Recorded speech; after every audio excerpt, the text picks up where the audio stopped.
আমার সাথে physically relation করতে পারে নাই দেখা আমার মার মাথা ফাটে ফেলছে। দিনের চাকরি করতাম আর বোরকা পয়রা পয়রা সবার অফিসে যাই ভিক্ষা করতাম। তাহলে তোরও তালাক দেবো, তোর মাইয়ারও তালাক দেবো। প্রথমে আপনি আপনার নামটা একটু বলবেন? আমার নাম শিরিন আক্তার লতা। শিরিন আক্তার লতা হচ্ছে আপনার নাম। আপনার ফ্রেন্ডরা আপনাকে কি নামে ডাকে? আমার লতা নামে সব জায়গায়, লতা নামে সব জায়গায় আপনাকে ডাকে। যে জিনিসটা আমার জানার সেটা হচ্ছে যে হ্যালো 920 তো নিশ্চয়ই আপনি শুনেন। হ্যাঁ শুনি। নটরডেম কলেজের যে রাজা নাকি যেন ছেলেটার নাম আরিফ রাজ। আরিফ রাজ, ওর আগে একটা ঘটনা মনে হয়েছিল, ওটা থেকে আমি শুনতেছি। মানে কন্টিনিউ আপনি শুনে যাচ্ছেন? কন্টিনিউ। আমার কি বলবো, আমার নামাজ পড়তে দেরি, আমি যাই বসতে দেরি নাই কখনো। আমার নামাজ কমপ্লিট করে দিয়ে আপনি হ্যালো 920 খুব ভালো লাগলো। আর হ্যালো 920 তে আমাদের বেসিক কিছু নিয়ম আছে, সেটা আপনি নিশ্চয়ই জানেন। যে প্রথমে আমরা আমাদের গেস্টদের সম্পর্কে একটু ধারণা দিয়ে নিই। যেমন আপনি কোথায় থাকেন এবং আপনার বয়সটা যদি আমাকে একটু বলতেন। শুনছি বাবা মার মুখে 88 বন্যাতে আমি জন্মগ্রহণ, কিন্তু আমি আসলে জানি না, মনে হয় 25 বছর হবে আমার বয়স। 25 বছর আপনার বয়স। কোথায় থাকছেন আপনি? ঢাকাতেই থাকি, কিন্তু বাসার অ্যাড্রেসটা আপনি বলতে চাচ্ছেন না। কেন বলতে চাচ্ছেন না, কি কারণে বলতে চাচ্ছেন না, সেটা আমরা জীবনের গল্প যখন আবিষ্কার করব ঠিক সেই মুহূর্তে জিনিসটা পরিষ্কার হয়ে যাবে। ঠিক আছে লতা, আপনি কোথা থেকে শুরু করতে চান? আমি ছোটবেলা থেকে শুরু করতে চাই। ওকে, শুরু। আমি আসলে ছোটবেলা থেকে একটু দুষ্ট টাইপের ছিলাম। দুষ্ট বলতে খুবই দুষ্ট। আমার বাবা টাঙ্গাইল জুট মিল না কটন মিল বলে, ওটাতে সিকিউরিটি গার্ডের জব করতো। আচ্ছা। আমরা ওখানেই থাকতাম, সরকারি কোয়ার্টার। ওখানে আসলে আমার মনে নেই, একটু দুষ্টামি ফাজলামি করতাম। তারপরে বাবা মা গ্রামে চলে আসে, নোয়াখালীতে, লক্ষ্মীপুরে, রামগঞ্জ, শ্রীরামপুর আমার গ্রাম। চলে আসার পরে মানে আমার বড় মামা উনি বিদেশ নেওয়ার জন্য বাবাকে খুব ইয়ে করছে। পরে বাবা বিদেশ চলে গেছে। যাওয়ার পরে এদিকে আমি আর আমার মা বাড়িতে কিছুদিন থাকতাম, কিছুদিন আমার বড় খালাম্মা ওনাদের বাড়িতে। ওনার বাড়ি আবার আমাদের 7 থেকে 8 মাইল দূরত্ব ওখানে। আচ্ছা। যে আমার মা ছোটবেলা থেকে আমার খালাম্মার কাছে বড় হয়েছে। বড় মামা আর আমার মা। আর আমার খালুজি কোম্পানিতে জব করতো। আচ্ছা। ওনার 5 মেয়ে আর আমি সহ 6 মেয়ে ছিলাম। জি। আমার খালুজি যদি আমার খালতো বোন রুনু, ও আর আমি ফিটাফিটি বলতে গেলে। আচ্ছা। ওর জন্য যদি একটা ড্রেস কিনতো, আমার জন্য একটা ড্রেস কিনতো। ওর জন্য একটা চুড়ি কিনবো, আমার জন্য একটা চুড়ি কিনবো। আচ্ছা। মজার ব্যাপার হলো কি, ওর সাথে আমার সাথে সবসময় ঝগড়া লাগতো। ওর যেরকম ফ্লেট আমারও ফ্লেট থাকতো। ও আমাকে মারতো, তুই আমার ফ্লেটে খাস কেন? কিন্তু ওর একই রকম ফ্লেট, তো ও চুন দিয়ে বা রং দিয়ে একে রাখতো রুনু। তো আমরা সবাই বলতাম কি টমেটো, এটা বলে দুষ্টামি করতাম। আর বন্যার সময় আমার আপা আমাকে রাইখা রাস্তায়, আমার আপুর ফ্রেন্ড সার্কেল যারা আছে তাদেরকে নিয়ে রাস্তায় চলে যেত, আর আমাকে বাড়িতে নিয়ে। আমি কি করতাম, ছোট ছিলাম তো বুঝতাম না, পুরো জামা কাপড় খুলে ফ্যান হাতে করে নিয়ে আমি রাস্তায় চলে যেতাম। যাওয়ার পরে আমার আপা ওখানে ধরে আমাকে অনেক মারতো। কয় ভাই বোন ছিলেন আপনারা? একাই ছিলাম। আমার খালাতো বোনের কথা বলতেছি। এটা আমার একদম কাছের একটা বোন, খুবই ভালো। আমার সময় একটা ঘটনা বলি, যেটা হলো এক ঝুড়ি আম আনছে, আনার পরে আপুরে একটা আম দিছে, আমার দিল না কেন। আমি এখন চিৎকার পাকার শুরু করে দিয়েছি। খালুজি বলতেছে গোসল করে আনছে ঈদের আগে, এক কোলে আমার আপু আর এক কোলে আমি নিয়ে আসছে। আনার পরে এখন আমি ঝুড়ির সামনে দাঁড়া করে রাখছে। দাঁড়া করানোর পরে এখন বলতেছে এই আমগুলো রুনুর, আমি দিছি কান্না করে। আমি বলছি এগুলো আমার। রুনু আমার চুলের মুঠি চাপে ধরছে, আমি আবার মারপিট করতে জানতাম না, আমি বেল বেল বেল করে কেঁদে দিয়েছে। খালাম্মা দৌড়ে এসে রুনুরে দৌড়ে নিয়ে আসছে। রুনুরের পায় ও স্লিম, ও কোথায় যে পলাইছে ওর আর খুঁজে পাওয়া যায় না। তা কাঁঠালও আনছে আমার আপুদের বাড়িতে দিবে। আপু তখন বড় আপু আর মেজু আপুর মনে বিয়ে হয়েছে। হ্যাঁ, ওনাদের বিয়ে হয়েছে।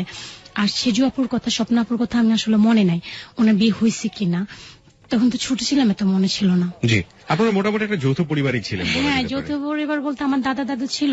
আমার দাদা আবার আমার খালামাদের বাড়িতে অসুখের সময় আমার দাদাকে নিয়ে আসছে। আচ্ছা আচ্ছা। আমার দাদাকে আমার খালাম্মার ব্যালকনিতে একটা বিছানা করে দিচ্ছে। অনেক যত্ন আমার খালাম্মা আমার দাদাকে করতো। খালাম্মা অনেক কেয়ারফুল ছিল। ওকে। তারপরে খাটের নিচে কাঁঠাল রাখছে। আমার আপু কি করছে, যেটা বড় আপুর বাড়িতে দেবে ওটা বড়, আমার আপু আর আমি খাটের নিচে ঢুকছি, রুনু আর আমি খাটের নিচে ঢুকার পরে ও কাঁঠাল আমার বলতেছে ভাঙ। দুজনে ভাঙ্গা, খিদাও ছিল, ভাঙ্গা পুরোটা খাইছি, মানে অল্প কিছু রয়েছে। রওয়ার পরে আমার আম্মা ঘর ঝাড়ু দিতে আসছে, আর দেখে কি আমরা খাটের নিচে। আম্মা আর কিছুই বলে নাই, না বলে আমার বড় আপা রাহিমা ওনাকে বলতেছে রাহিমা রাহিমা দিঘা দুটো চোর আমাদের খাটের নিচে চুরি করে খাচ্ছে। আপু তো দৌড়ে আসছে, চোর ধর্মু আজকে। আইসা দুটো চুলের মুঠি চাবি ধরছে, আপুকে কি আমার বাথরুমে ধরছে, বাথরুমে নিয়ে গেছে, বাথরুমের বেড়া ভাঙ্গা ও পালাই গেছে। আর আমাকে ধৈর্য নাইরা করে দিছে মাথা। আচ্ছা, একটা জিনিস যেটা বুঝলাম যে আপনার ছোটবেলাটা অনেক বেশি পরিমাণে চঞ্চল ছিল এবং একটু মজার ছিল, যেটা বুঝতে পারছি। হ্যাঁ, তারপরে আবার আরেকটি ঘটনা বলি, আমার স্কুল জীবনেরটা। তখন তো ছোট ছিলাম, ভর্তি করেছে আমাদের শ্রীরামপুর স্কুলে রাবেয়া ম্যাডাম। বিউ কাট মনে হয় চিনেন, নায়ক নায়িকাদের যে বিউ কাট ছিল ওটা নিয়ে মারামারি করে একটা মেয়ের কলম ভেঙে ফেলছি। ভাঙার পরে মেয়েটা আমার মারছে, ম্যাডাম আর স্যার ম্যাডামের কাছে বিচার দিচ্ছে। ম্যাডাম আমার কি করছে, এক পায়ে বেঞ্চের উপরে দাঁড়া করে কানে ধরে রাখছে। এখন আমার তো জিত, আমি ওর কলম ভাঙছি, কি হয়েছে, আমার মারলো, ম্যাডামের আজকে খবর আছে। আমার মা আবার কখনো টাকা দিত না আমার হাতে, সব সময় টিফিন দিত। তো আমি কি করছি, চকলেট নিয়ে আমার একটা ক্লাসমেট বলতেছি কি চকলেট খাবি, হ্যাঁ খাবো। আমাকে বিদেশি চকলেট আমার বাবা দিছে, বাংলাদেশি চকলেট, ওগুলারে আমি আবার বুদ্ধি করে একটু বিদেশি আকারে করছি। পরে দিছে, আমি পানটা আমার কাছে দে, তুই এক কাজ কর, তুই এটা নিয়ে যা, চকলেটটা খোল, আমি পান হাতে রাখি। ও কি করছে, ওর এত বুদ্ধি নাই, আমি ইটার কোনা নিয়ে আসতে ম্যাডামের পানের মধ্যে দিয়ে দিছি। আর ম্যাডাম নিয়ে দিছে, ও ম্যাডাম একটা চা বানিয়ে দিছে, একটা চিৎকার দিল, আমার দাঁত ভেঙে গেল গো। কালাম স্যার ছিল, দৌড়ে আসছে, কি হয়েছে কি হয়েছে, কয়ে পান আনছে কে, এই যে ও আনছে। এই তোর সাথে কার লগে দেখা হয়েছে, লতার সাথে। রাবেয়া আপা আপনি কি লতারে মারছেন, হ্যাঁ সে দুপুরে তো মারছি, এই প্রতিশোধ নিচ্ছে। আমার চ্যাটাতো ভাইয়ের কাছে বিচার দিছে, আমার চ্যাটাতো ভাই মার কাছে এসে বলে দিছে। মা কি করছে, মা আমি বাসায় গেছি, স্বাস্থ্য তো এত যত্ন, মামুনি ভাত খেয়েছো, আসো, খাইছি। মামুনি আপেল খাবা, খাইছি। এখন আমি তো জানি আমার পিটনি আছে, আমি তো ডিজে নামাজে দাঁড়াই গেছি, এখন নামাজ পড়তেছি। মা বলতেছে তোমার কি নামাজ পড়া হয় না মা, শোনা পাখি তোমার নামাজ পড়া হয় না, এটা বলে চুলের মুঠি ধরে আয় না, বাইন্দা পিটানো শুরু করছে লাঠি দিয়া। পিঠে ছাড়া আমি মারে কান্নাকাটি করি, বকাঝোকা দিই নাই। পরে আমি মা ও যে বাচ্চু ভাই কইছি তাকে ছাড়া আমি ওনার হাত থেকে ছুটে চলে গেছি। যাওয়ার পরে যে আমার মায়ের খাওয়াইছে তার তো আজকে খবর আছে। তারে আমি, আমার একটা বান্ধবী ছিল নার্গিস আমার না আজকে মারছে, কত দৌড়িস না, আমি ওর দৌড়ে আনতেছি। আই না, শীতের দিন ছিল, পুরো উলঙ্গ করে পানিতে দাঁড়া করে রাখছি। এখন ও বলতেছে জেডি করতে করতে টেডি দেখা শুরু করে দিচ্ছে। ওকে, একটা মোটামুটি জিনিস যেটা দেখলাম যে আপনার ছোটবেলাটা প্রচন্ড রকম দুষ্টুমিতে ভরা এবং আনন্দেই বলা যেতে পারে। তারপর আমার একটা জ্যাঠাতো ভাই, উনি বিদেশ থেকে আসলো, আমার মা বলতেছে তোর খোকা ভাই আসছে। তা আমি আমার খোকা ভাই তো আমার সমস্যাটা কোথায়, খোকা ভাই তো খোকা ভাই। পরে আসার পরে ওনারা আমাকে রামগঞ্জে নিয়ে গেছে, রামগঞ্জে নেওয়ার পরে আইসক্রিম কিনা দিছে, আবার ওই সাথে আমাকে একটা লাল স্কার্ট, লাল গেঞ্জি আর একটা লাল ওড়না, বিয়ের ওড়না কিনে আনছে আমার জন্য। আমি মাকে বলতেছি মা এটা কার, এটা তোর। আমি মানে মজা করে বললাম আর কি, ওরে আমার লাল ওড়না এটা বলে বাড়িতে গেছি। আমার বড় খালা আমাকে বলতেছে আপা আপনার মেয়ে স্বপ্নাকে দেন, আমি স্বপ্নাকে সহ ওই যে আমাদের বাড়ির ইসমাইল আছে, ইসমাইলদের বাড়িতে দাওয়াত খেতে যাবো কারিগো বাজার। ইসমাইলটাকে সম্পর্কে জেরাতো ভাই হয়, আরো কেরিয়ার। উনি আমাকে সবসময় অনেক আদর করতো। তো ওনাদের বাড়ির নাম করে খোকা সহ রওনা দিচ্ছে কারিগো বাজার। আসার পরে এদিক দিয়ে আবার আমার ওই জেরাতো ভাই সহ আরো জেরাতো চেয়ারম্যানের ভাই আনোয়ার, ওরা কিভাবে জানি ইঙ্গিত পায়ে গেছে, আমার মাকে সহ আটকাই ফেলছে। আপনারা কই যান, লতার বিয়ে পড়াম, কার সাথে, খোকার সাথে। এখন ওরা তো ঘুষ খাওয়ার জন্য করবেই, ওরা নিয়ে আমাকে একটা পার্টিতে বসাইছে। বসানোর পরে বলতেছে লতা তোর বিয়ে, আমি নাচতে আমি বিয়ে করবো, আমাকে চকলেট দিতে হবে। পরে আমাকে এক গাদা চকলেট দিচ্ছে আর চিনি দিচ্ছে, আমি চিনি পছন্দ করতাম, চিনি খাচ্ছি আর বলতেছে কবুল বল। পরে আমি নাচতে বলতেছি কবুল। দাঁড়ান, মোটামুটি একটা বিশাল ধাক্কা পেলাম আমরা শুরুতেই। আপনাকে বিয়ে পড়ানো হচ্ছে সেটা বুঝতে পারছি, কিন্তু হঠাৎ করে বিয়েটা চলে এসছে, এক। দুই নম্বর যেটা সেটা হচ্ছে যে এখানে বাবার কথা একেবারে জানতে পারছি না। আপনার বাবা বাইরে থাকে, বাবা এখনো জানে না, বাবার কথা একটু পরে আসতেছে। দাঁড়ান, আমি একটু যেহেতু ছোটবেলার প্রসঙ্গটা চলে এসছে আপনার, আমি একটু জানতে চাই আপনার বাবাকে আপনি ছোটবেলার জন্মেই দেখেছিলেন না দেখেন? হ্যাঁ দেখেছি।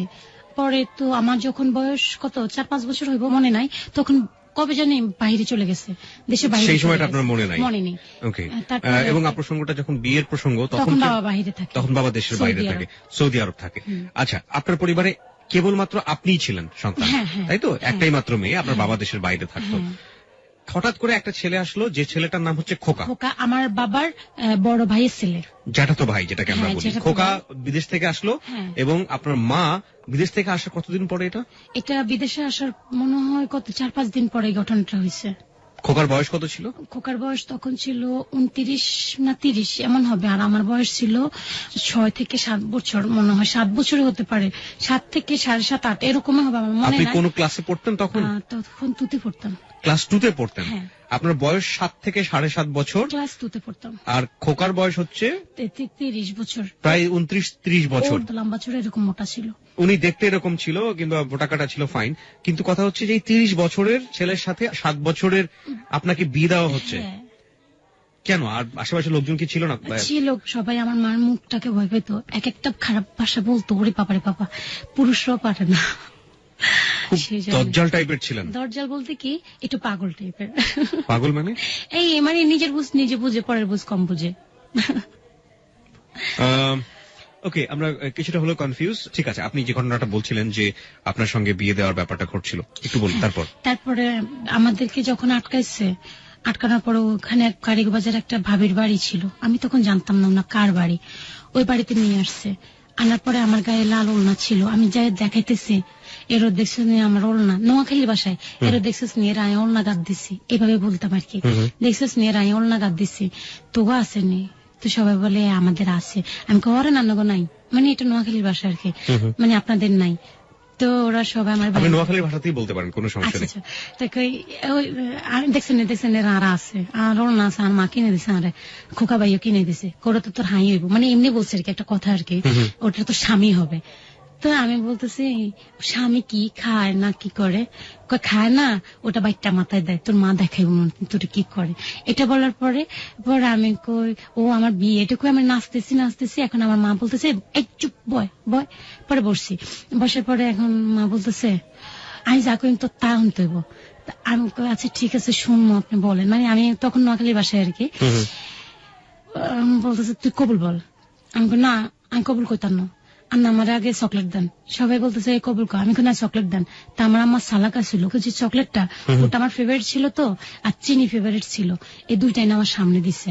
এখন আমি নাচতে খাইতেছি আর কইতেছি কবুল কবুল কবুল কবুল, এটা বলছি। পরে বিয়ে হয়ে গেছে, হওয়ার পরে আমার এখান থেকে এরা কি টাকা পয়সা নিছে না কি কইছে ভাই আমি জানি না, এটা ছোট ছিলাম তো এগুলো বুঝি নাই। পরে খোকা ওদের বাড়িতে চলে আসছে, আমাকে আমার খালাম্মাগো বাড়িতে নিয়ে গেছে। বিয়েটা হলো কোথায়? কারিগবাজার। কারিগবাজারে কেন হলো? ওখানে কেন হলো আসলে আমি জানি না, এটা মনে নাই, আমি ছোট ছিলাম তো সেই জন্য। ওখানে আমাদের বাসার পাশে তো সেই জন্য। আমি কনফিউজ হয়ে যাচ্ছি, আপনার বয়সটা যেরকম ছিল তাতে আসলে সবকিছু মনে থাকার কথাও না। আমি একটা জিনিস বুঝলাম প্রিয় শ্রোতা এখানে, সেটা হচ্ছে ও যে সময়ের গল্পটা বলছে সেই সময়ে প্রথমত বিয়ে হওয়া তো প্রশ্নই ওঠে না, বাল্যবিবাহ যেটাকে বলে আমরা। কিন্তু বাল্যবিবাহে যেই ছেলেটি ওকে বিয়ে করছে তার বয়স কিন্তু 30-এর কাছাকাছি বয়স, এবং ওর মা ওকে বিয়ে দিচ্ছে। কেন দিচ্ছে, কি কারণে দিচ্ছে, ওর বাবা তো দেশের বাইরে, আমরা ঠিক জানি না। ওর যতটুকু মনে আছে ও বলছে যে আমি চকলেট পছন্দ করতাম, ওই চকলেটটা আমাকে দিয়ে বলা হলো কবুলটা বলার জন্য। চিনি পছন্দ করতাম, ও পরপর কবুল বলে দিল। ও এটাও নিশ্চিত যে ওর বাড়িতে বিয়েটা হয়নি, হয়েছে কোন একটা বাজারে বা কোন একটা জায়গায়। আপনি একটু বলতে পারেন যে ওই বিয়েটার সময় কে কে উপস্থিত ছিল? আনোয়ার ভাই ছিল। আনোয়ারকে যারা তো ভাই বলে, আরো বাড়ির আরো ঘরের চেয়ারম্যানের ভাই বলে আর কি। আর আনোয়ার ভাইয়ের বন্ধু বান্ধব ছিল, আমার মনে নাই। আর আমি স্বপ্নাপা ছিল, খোকার সাথে খোকার কিছু বন্ধু ছিল, আমি মনে নাই। আর আমার মা ছিল। এই কজনই? হ্যাঁ। তারপরে আমাকে নিয়ে আসছে খালাম্মাদের বাড়িতে। আর স্বপ্নাপা তো একটু বুঝের, স্বপ্নাপা বলতেছে মা জানেন আজকে না লতার বিয়ে দিয়ে দিছে। খালাম্মাকে তো ওই যে হাগলই গেছে নেই, এই মাইয়ের বিয়ে দিছে, ওই তেবারটা অনেক বাড়িবে, আর বাড়ির মধ্যে তো থাকানোর দরকার নাই। এখন আমার খালাম্মা লাগছে ঝড়গা, খালাম্মা ঘাট্টি গোটা সব ফিক্কা মাইরা আর মাইয়া রেখা যাইবে, মানে আমাকে রেখা যাইতো। মা আমার ছোট ছিলাম না, কোলে কইরা সোজা হাঁটা ধরছে রাতে, দুপুর রাত। আমার ভয় কম ছিল, রাতে 2টার দিকে হাঁটা ধরছে, চলে আসছে আমাদের বাড়িতে। আর খোকাও আল্লাহ রাখলে উনার মার লগে ঝড়গা কইরা এরপরে আমাদের বাসায় উঠছে। তখন আমাদের একটা চৌবাড়ি ঘর ছিল আর একটা দোতলা ঘর ছিল। ওই দিনে আমাকে আমার মা পরের দিন আর কি ওর কাছে রাত্রে আমাকে দিছে। আর ও আমাকে কত কিছুর ভয় দেখা, আমি ভয়ে আমি ভাইয়া আমি এটি কি এগুলা বুঝি না, মানে ফিজিক্যালি রিলেশন যেটা ওটা বুঝতাম না। তো বাসরাত বলতে কি একটা রুমে দিয়ে দিছে আর কি। রুমে দেওয়ার পরে ও আমাকে অনেক জোর জবরদস্তি করতেছে ফিজিক্যালি রিলেশনের জন্য। কানতে কানতে শেষ হয়ে গেছে, আমাকে আমার ছাড়ে না, আমি এগুলো বুঝি না এগুলো কি। ও একটু পর আমার কি বলবো, আমার জামার ধরে আর ইয়া ধরে টানা শুরু করে, আমি এগুলো ইয়া করতে পারি না। সারা রাত এরকম না। মা ছিল না? মাকে ডাকছিলেন না? ডাকছি না, আমার মা এসব ভয় দেখাইছে, টেন্ডা আছে না, টেন্ডা দিয়া কইছে তুই তো যদি শিক্ষা দেস তাহলে তোর টেন্ডা দিকে দিব। টেন্ডা কি জিনিস? মাছ ধরে যে বর্ষি? না না, বর্ষির মতো, মানে এটা ওই গজারের একটা মাছ ঘাইয়া যে বর্ষাকালে। আচ্ছা, এক ধরনের বর্ষার মতো দেখতে, ওই যে পানির উপরে ছুঁড়ে মারে। ছুঁড়ে মারে যেটা, ওটাকে বলে আর কি ট্যান্ডা, গ্রামের ভাষায় আর কি ট্যান্ডা বলে। ওই ট্যান্ডা দিয়ে আপনাকে মারবে? মারবে। এটা ভয় দেখাইছে আমাকে খোকার মা, ভয় দেখানো। খোকার মা? আমার মা আর খোকা আর কি। আচ্ছা, খোকা এবং আপনার মা দুজনে মিলে ভয় দেখাইছে। আমি তো ভয়ে কথাই বলি নাই, পরে আমি অজ্ঞান হয়ে গেছি ও ট্যান্ডা দেখে। আর আমাকে ওই দিন আর কিছুই করে নাই। তার 2 দিন পরে আমার বাবা আসছে। বাবা মানে কি আপনার? হ্যাঁ, সৌদি আরব থেকে উনি আসলেন? বাবা আসছে সৌদি আরব থেকে। ওকে। আইসা খোকাকে আমার ঘরে দেখে তো বাবা ফায়ার। এই বকুল খোকা কেন আমাদের বাসায়, কারোর সাথে। বকুল কে ছিল? আমার মা। ওকে। আমার বাবা আবার আমার মাকে শখ করে বকুল ডাকতো, কিন্তু আমার মাকে আমার ফ্যামিলিতে সবাই হামিদা ডাকে। আচ্ছা। তো এরপরে মা বলতেছে খোকার সাথে আমার মেয়ের বিয়ে দিয়ে দিছে। পরে বাবা তো ফায়ার, তোরে এখন আমি ডিভোর্স দিব, আমার লেদা মাইয়া তো বিয়ে দিছস। মা ভয়ে। লেদা মাইয়া কি জিনিস? মানে এটা ছোট মেয়ে আর কি। এটা নোয়াখালী ভাষা বললাম। কোনো সমস্যা নেই, আপনি বলুন। ছোট মেয়েকে বিয়ে দিয়ে দিছস। মা আমার ভয়ে আমার কোলো করে আমার নানার বাড়ি চলে গেছে। এরপরে খোকারে আবার চিঠি লিখছে। খোকা 2-3 দিন পরে বিদেশ চলে গেছে। কোন দেশে চলে গেল? সৌদি। মানে ওই যেখান থেকে এসেছিল ওখানে চলে গেছে। আপনার বাবাও সৌদি আরবে থাকতো? আমার বাবা, হ্যাঁ, আমার বাবা আবার 6 মাস থেকে আমার বাবাও চলে গেছে। এদিকে আমি স্কুলে যাইতাম।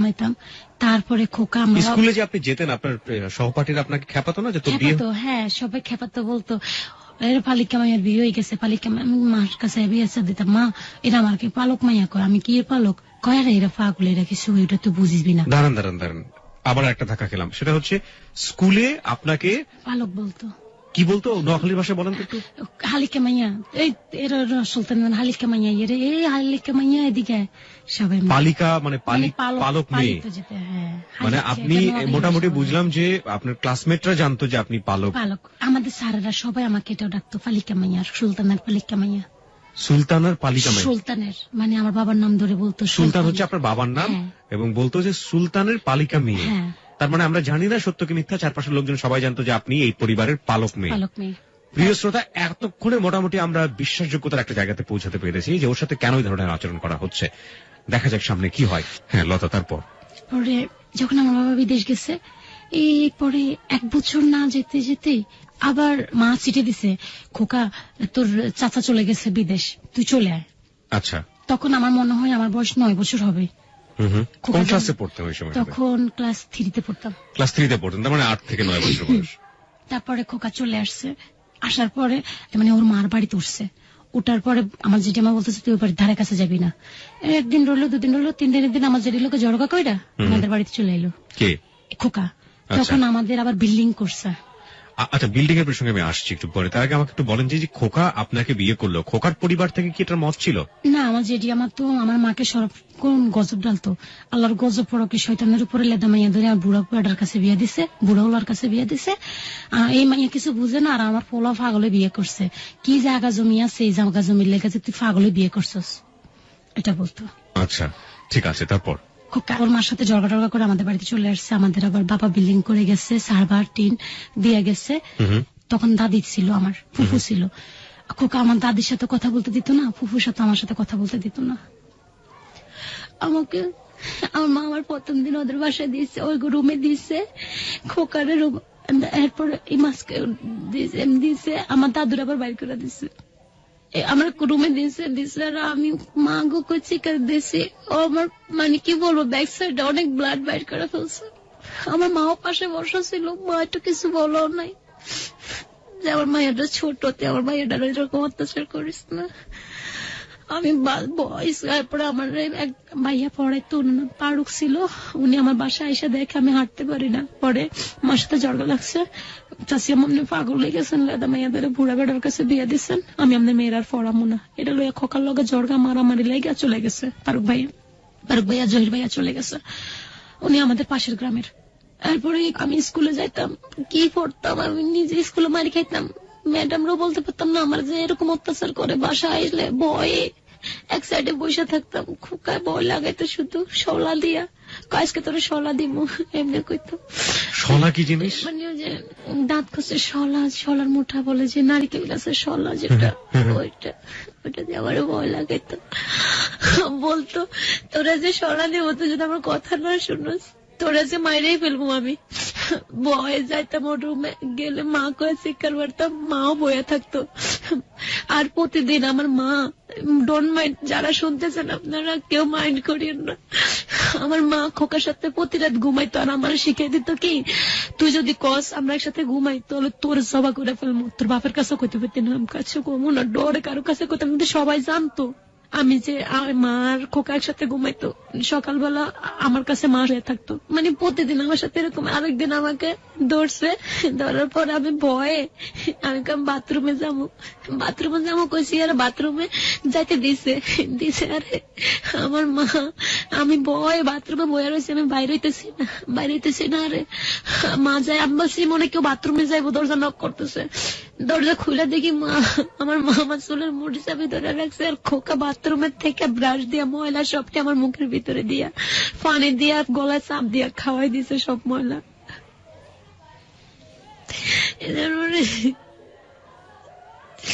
ময়লা খাওয়াই দিছে, আমার বাড়ির সবাই বাচ্চা সবাই ধরে এসে, আর খোকা সবাই লগে ঝগড়া লাগা শুরু করছে, এই আমগো ফ্যামিলির ব্যাপারে তোরা কে? কেউ ডরাইতো না, খোকা আর মার মুখের ডরে। আরেকদিন আমার মার আঙুল আমার রেখা রামুন গেছে, খোকা আমার কয়ে এদিকে, আমি যাবো না, আমার ভয় লাগে, কত না আইলে তোর বাইরে ফেলবো। আমি যাই না, দেখে আমার চুলের মুড়ি আমি দৌড়া, যেমন লাথি, এমন কিল, এমন ঘুষি, এমন ফুটবল শুধু শর্ট দিত। পরে একটা বড় একটা বাঁশ দিয়ে আমার মাথা বেড়ায় বাড়ি দিত গেছে, আর আমার মাছ দাফা ছিল, মাছ দাফা যদি না ধরতাম আমি মরে যেতাম। আমার বাড়িটা মাছ দাফার গায়ে যায় পড়ছে। মাছদাটা কি? মাজুদা আমার যারা তো বোন, আপনারা চাইলে ওর সাথে কথা বলতে পারবেন, কোনো সমস্যা নেই। ঠিক আছে, অনুষ্ঠানের সাথে আমরা দরকার হলে প্রয়োজনে যোগাযোগ করবো। হ্যাঁ, ওনারা বলবো আমি মিথ্যা বললি না, সত্যি বলি। এরপরে প্রতিদিন এরকম অত্যাচার করতে আমার খালাম্মা আসছে, আর আমি খালাম্মা আমি আপনার লগে চলে যাবো, কিন্তু খালাম্মারে বুঝতে দিই নাই, নাহলে মাকে বকবো। মারে যদি বকা দেয়, মাকে ভালোবাসতাম, সেই জন্য মারে বকা খাওয়াইতাম না খালাম্মারে দিয়া। খালাম্মা আমারে নিয়ে গেছে, অসুখের নাম কই আমার আবার লই আনছে, আয়না খোকার রুমে প্রতিদিন দিত, প্রতিদিন খোকা আমার 2 দিন পর ব্লাড, কত ব্লাড আমার শরীরের থেকে যে ঝরছে আমি জানি। লাস্টে একদিন খোকা সেন, গলা সেন, আমি ওকে ভাইয়া আমি একটু পড়ি, ওরা আমি ভাইয়া ডাকতাম, খোকা ভাইয়া আমার একটু সেন্টটা দিবেন, আমি একটু পড়ি, দিছে। এরপরে কি লইয়া জানি ঝড়গা লাগছে, আমি দিন আর দেখি, মানে ফিজিক্যালি রিলেশন ওর সাথে করি না দেখে আমার উপরে নিয়ে একটা আচার দিছে, আচারের লগে আমার মানে কোমরে জার দিয়েছে, মানে ভাঙে গেছে। আমি মা আমার মায়েরা বলছে, মা আমার ধরেন, মা উপর দিয়ে এসে লাত্তাটা শুরু করছে, তখন উপর দিয়ে লাত্তাটা শুরু করছে, আবার ইয়েতে গেছে। আবার একদিন শাহজালাল শাহপারান মাজারে যাবে, সব রেডি, চলে যাবে, হ্যাঁ সিলেট। এরপরে খোকা লগে মার সাথে জড়গা লাগছে, আরে মার মাথা ফাটাই ফেলছে খোকা।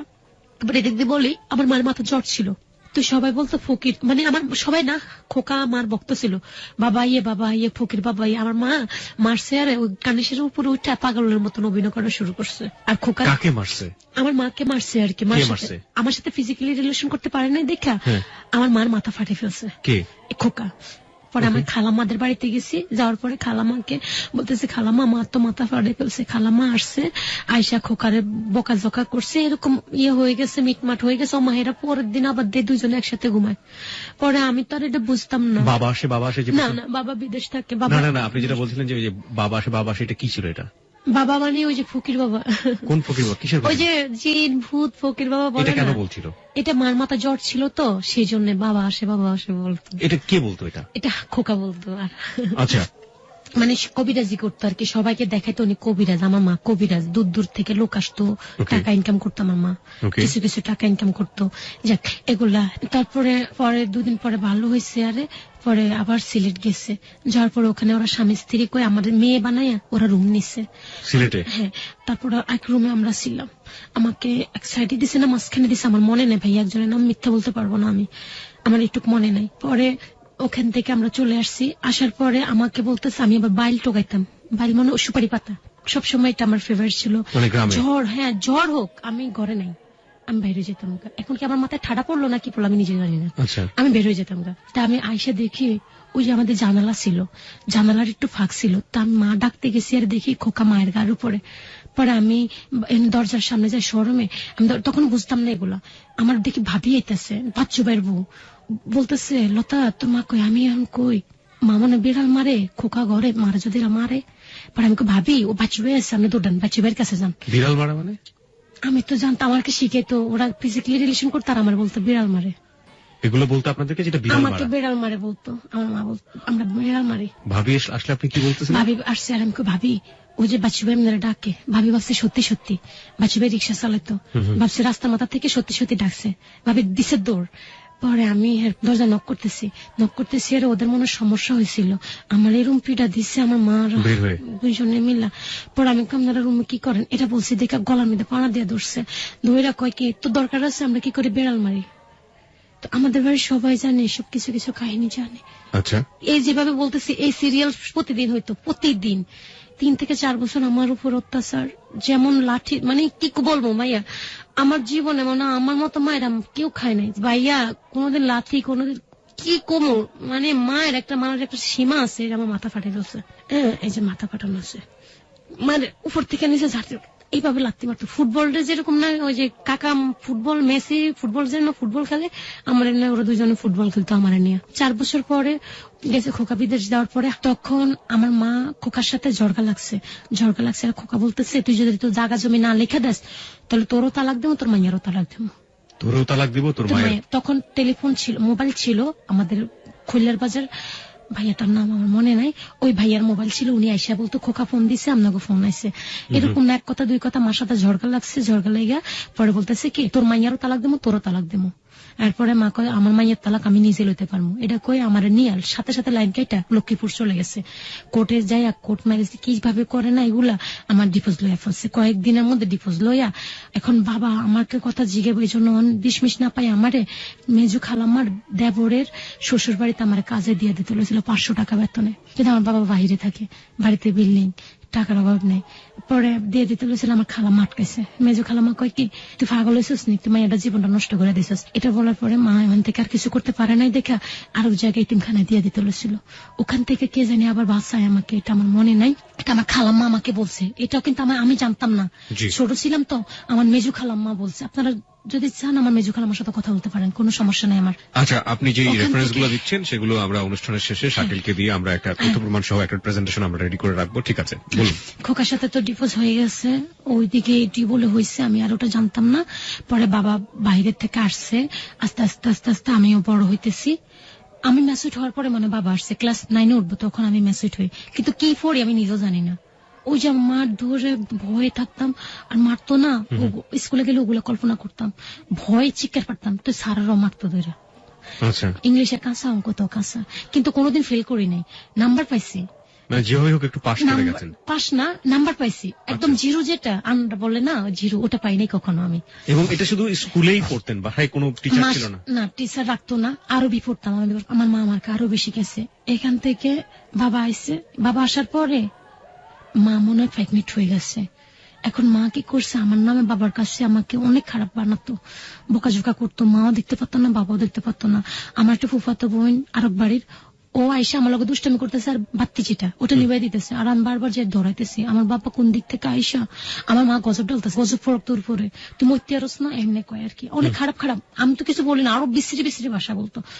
মা প্রেগনেন্ট তখন 1 মাস, আমি তো জানতাম না, উনি বল এদিক দিয়ে আমার বিয়ে টিয়ে দেখতো আমার বাবা। এরপরে এমন মানে কি বলবো, বাবা এসে আমার 2 গালে 4টা থাবড় দিছে, পুরুষ মানুষের হাত বুঝেন তো, আমি ছোট মানুষ, আমি ঘুরতে ঘুরতে ঘুরতে ঘুরতে ঘুরতে ঠাস করে পরে সেন্সলেস হয়ে গেছে, জানতাম না। পরে মা নিজে হতভম্ব হয়ে গেছে, আমিও মারি, আপনি মারেন, মায়ের জীবন আপনি মারেন কে, তো তুই মায়ের মাই খাওয়াইছিস কে আমার দিয়া।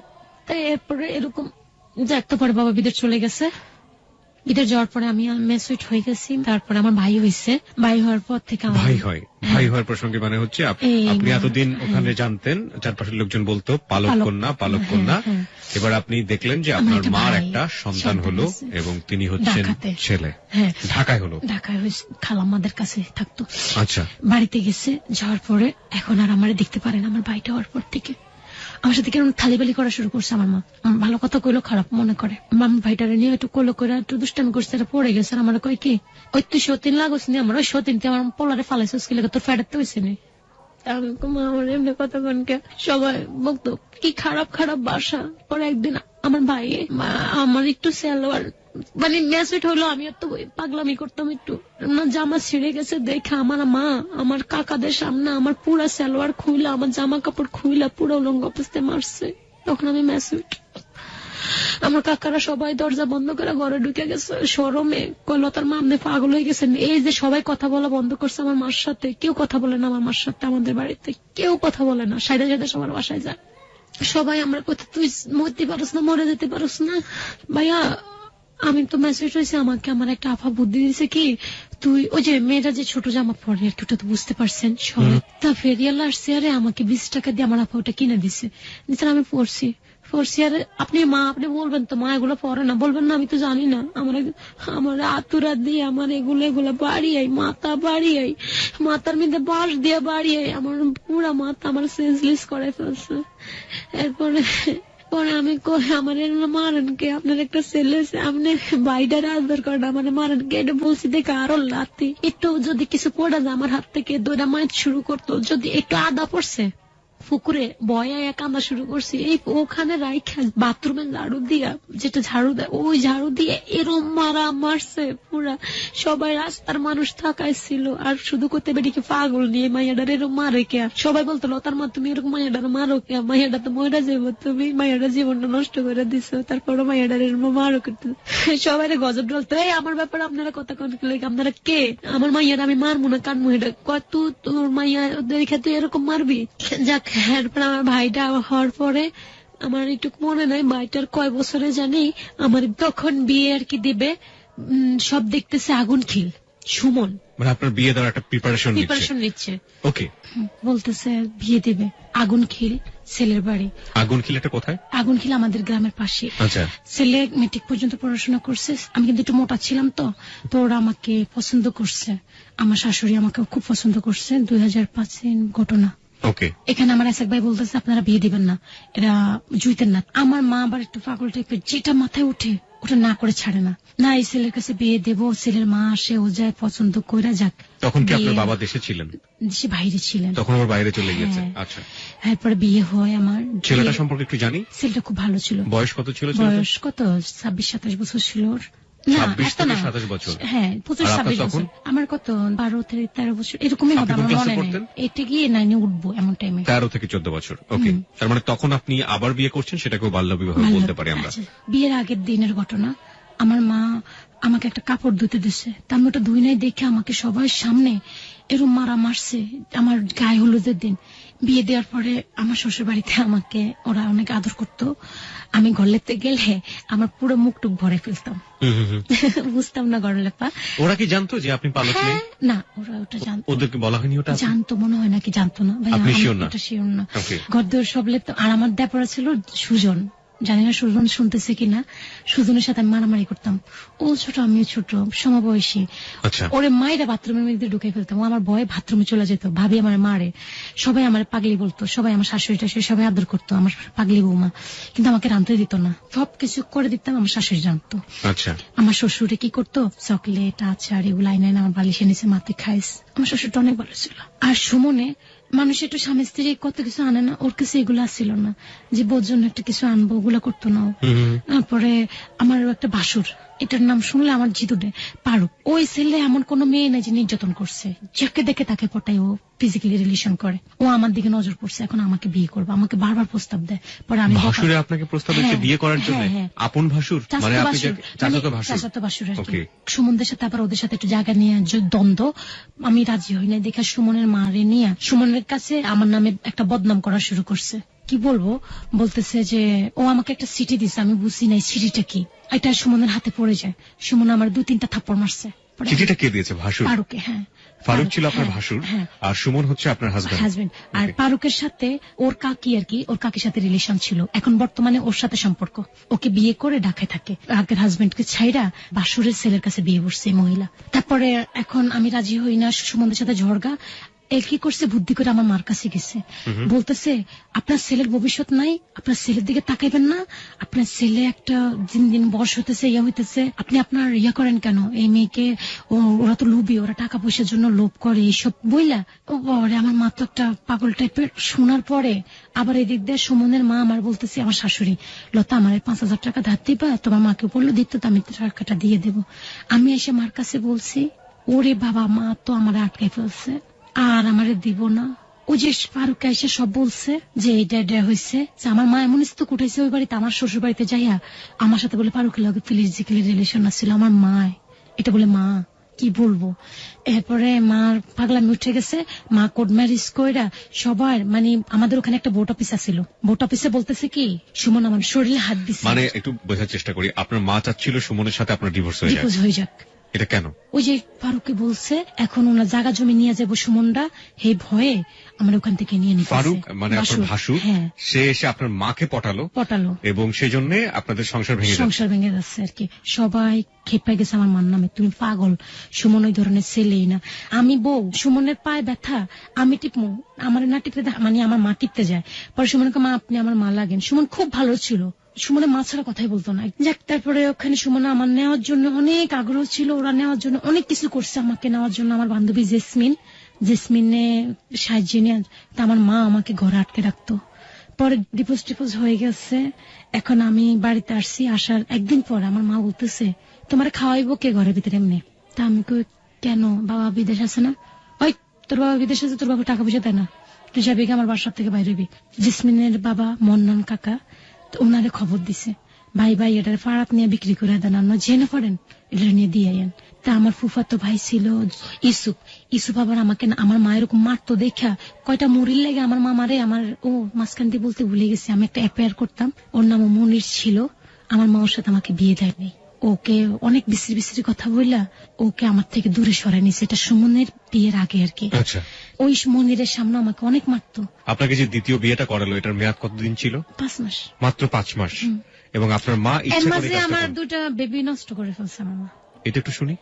এটা আমার মা, আমি তো একটু বুঝতাম না। আমার মা বলতো কি, আমার সাথে চল, গেছি, পরে একটা ডাক্তারের কাছে নিয়ে, ডাক্তারের মহিলা কি জানি 5 টেপ দিয়ে কত কিছু করছে, ডিএনসি করে আর কি। তারপরে 2টা বেবি নষ্ট করছে। এটা কি আপনার হাজবেন্ড জানতো? না, এটা কেউ জানতো না। ওরা, মা আমাকে ভয় লাগেছে, সেই জন্য আমি বলি না কাউকে। ওখানে তো আমার এই সাবজেক্ট গেছে গা। এখন কাকারে ধরছে, কাকা আসছে, আইসা এরপর আমার মা ওর হাতে উঠাই দিছে, কইডারে নিয়ে যেখানে পারেন। টানবাজার কি, টানবাজার বলে। টানবাজার আপনি জানেন না ওই সময়টাতে? এখনো জানেন না? আমি জানি না। টানবাজার কি বলেছে? বলছে আমাকে টানবাজার বিক্রি করে দিতে। আমার কাকাকে বলছে যে টানবাজার পারেন যেখানে। কত বছর আগেটা? ওই যে 5 মাস পরে আর কি। ডিভোর্সটা করে নিয়েছে। 2 দিন পরে আমাকে বাইরে করে দিচ্ছে বাড়ি থেকে। যাক, আমাকে ওখানে নিয়ে আসছে, আনার পরে আমার ভাইয়ার কাছে দিস। আমার কাকার আমি কইছি, আমার ভাইয়ার নাম্বার এটা, বোরকা পরে আসছি, আমার ভাইয়ার কাছে আমার দিয়ে আসেন। কোন ভাইয়া এটা? এটা আমার ফুফাতো ভাই, ওনারা ওখানে গার্মেন্টস এর চাকরি করতো। ফুফাতো ভাই কি আপন ফুফাতো ভাই? এই আমার বাবার মেজো বোনের ছোট ছেলে ইসুফ। ওরা রংপুর থাকে আর ওরা গাজীপুরেও থাকতো, পোড়াবাড়ি। তো আমাকে পোড়াবাড়ি নিয়ে দিয়ে আসছে। নিয়ে দিয়ে আসার পরে ভাইয়া আমাকে দেখা 2টা চোখের পানি ফালা দিচ্ছে, তোর কষ্টটা যায় নাই রে, তোর বিয়ে হয়েছে শান্তি হয় না? না ভাইয়া, ভাইয়া গেছে। এরপর আমার ভাইয়া আমাকে গার্মেন্টসে দিয়ে দিচ্ছে। গার্মেন্টসের ওরা আমাকে অনেক আদর করতো, ডাক্তার আপা, জানি না শুনতেছে কিনা। তো আর আমি হেল্পার ছিলাম, তো শার্টের বডিটা কেটে ফেলতাম, বুঝতাম না তো। পরে আমাকে সুপারভাইজার, উনি আমাকে খারাপ একটা গালি দিচ্ছে। আমি হ্যাঁ, আমি মা থাকমুই না হেনে। আমার মা কিন্তু আমার এত কষ্ট দিচ্ছে, আমার এগুলো ভুলে গেছে। পরে আমি বেতন না নিয়ে চলে আসছি। আর আমি এক আপার ফান্দে পড়ছি। ওই আপাটা বেশি ভালো ছিল না, উনি আমাকে নিয়েছে। কয়েকদিন পরে আমাকে গার্মেন্টস এ কাজে দিব, দারোয়ান, সিকিউরিটি গার্ডের।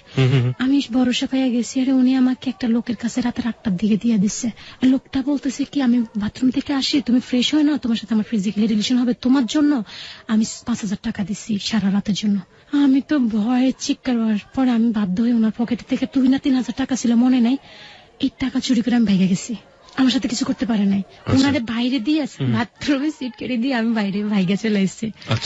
আসার পরে আমি এখন এত রাত্রে যাব কোথায়, বাসে উঠছি। রাত্রে কোথায় যাব, সারা রাত কমলাপুর ছিলাম। আমি তো জানতাম না কমলাপুর বলছে, কমলাপুরে যায় শুয়ে রয়েছে। ওখান থেকে যাক রাজধানী মার্কেট আসছি, রাজধানী মার্কেটে এসে কান্নাকাটি শুরু করে দিচ্ছি। কান্নাকাটি শুরু করছি। আরে জানি না শরীফ ভাইয়া আপনি শুনতেছেন কিনা। শরীফ ভাইয়া একটা খুব ভালো ছেলে, যেমন স্মার্ট, খুবই ভালো ভাইয়া ছিল। এখন আমাকে বলতেছে তোমার বাড়ি কই? আমি কি, আমার বাড়ি নোয়াখালী। কোথায়? রামগঞ্জ। ওনার আবার ফ্রেন্ড ফারুক, একটা দোকান ছিল, তো ফারুকরে বলতেছে মেয়েটা তো এই ব্যাপার। কয় না রে, ও তো লোকেশন ভালোই বলছে, ঠিক আছে মেয়েটার দোকানে নিয়ে আনে, মেয়েটা অসহায় যাবে কই। ভাইয়ার দোকানে ভাইয়া আমাকে চাকরি দিচ্ছে, খাওয়া থাকার মতো, সেলসম্যান করতাম, বুঝতাম না ইয়া করতাম। কিসের দোকান ছিল এটা? এটা পেটিকোট, ব্লাউজ, মেয়েদের যাবতীয় যেটা আন্ডারগার্মেন্টস এর দোকান ছিল। হ্যাঁ, পরে ভাইয়া আমাকে ওখানে দিয়ে দিচ্ছে। যার একটা মেয়ের সাথে, রূপা নামের একটা মেয়ে, জানি না রূপাপা শুনে কিনা, রূপাপা আর মরিয়ম আপু, ওনারা অনেক ভালো ছিল। তারপর আমাকে দিয়ে পানিটা নিয়ে আগাইতো, ওনার বাসায় ছিলাম। তারপর ওনার আম্মা আমাকে খাওয়াই দিত, মরিয়ম আপুর আম্মা। আবার আপুর বাসায় কয়দিন থাকতাম। এদিক দিয়ে আমি বাড়িতে যাওয়ার জন্য কান্নাকাটি শুরু করে দিছি, আমার মাকে দেখবো, মাকে দেখবো কইয়া। পর ভাইয়া 500 টাকা দিছে, বলছে যে যাও বাড়িতে যাই ঘুরে আসো। আমি বাস স্টেশনে গেছি, আরে আমি আবার একটা মেয়ের ফান্দে পড়ে যাই। ওর নাম হলো শিলা। এই শিলা আমাকে পটাই ফুটাই শিলার বাসায় নিয়ে আসছে। নিয়ে যাওয়ার পরে ও আমাকে মানে চাচ্ছিল আর কি খারাপ পথে নেওয়ার জন্য। ওখান থেকে আমি ভাইগা চলে আসছি। তাও ফরিদাপ্পা, জানি না ফরিদাপ্পা শুনছে কিনা, ফরিদাপ্পা আইনা আমাকে মানে এক জায়গায়, আমাকে আর উনি একসাথে মিলে বাসা নিয়ে নিচ্ছে আমাকে। ওনার হাজবেন্ড ছিল, একটা ছেলে আছে, মেয়েটা খুব দুঃখী। পরে ফরিদাপ্পা আইনা আমাকে মার্কেটে। ফরিদাপ্পার সাথে পরিচয় হলো কিভাবে? ওই যে শিলাপুর বান্ধবী, ওখানে গিয়ে পরিচয় হয়েছে। তখন শকত ভাই ছিল একজন। শকত ভাই ফরিদাপ্পাকে বলতেছে একটা মার্কেটিং জব আছে, করবি? তো ফরিদাপ্পা বলতেছে হ্যাঁ করবো, বলেন কি জব? তখন বলতেছে মেডিকেল সেন্টারে মার্কেটিং জব। পরে আপু করবি? তোর পড়াশোনা কতটুকু? আমি আমার কোয়ালিফিকেশন বেশি নেই, আমি 9ম শ্রেণী পর্যন্ত পড়ছি, নামে পড়া কাজে পড়া না, আমি ইংলিশ কম জানি, বাস্তবটা বলছি। পরে আমাকে মেডিকেল সেন্টারে জব নিয়ে দিচ্ছে, মার্কেটিং বুঝতাম না। সবাই নিয়ে যেত, ঘুরে দেখাইতো কিভাবে কথা বলতে হয়, কিভাবে কাজের সাথে কথা বলতে হয়। এই আস্তে আস্তে আস্তে আস্তে সবাই আমাকে ভালোবাসে। মানে মার্কেটিং যারা, যাদের সাথে ধরেন একটা মেডিকেল করতাম, আপনি বস আপনার কাছে আসতাম, আসসালামু আলাইকুম স্যার আমি আসবো, আমি মেডিকেল সেন্টার থেকে আসছি বা এই ডায়াগনস্টিক সেন্টার থেকে আসছি, আপনাদের বিদেশি যদি লোক থাকে আমাদেরকে দিতে পারেন। একটা মেডিকেল হয়তো মাত্র 200 টাকা করে, আমরা নিতাম 500 টাকা করে। বিদেশি লোক থাকলে বুঝলাম না, বিদেশ যাওয়ার সময় মেডিকেল করে, ওই মেডিকেল গুলো।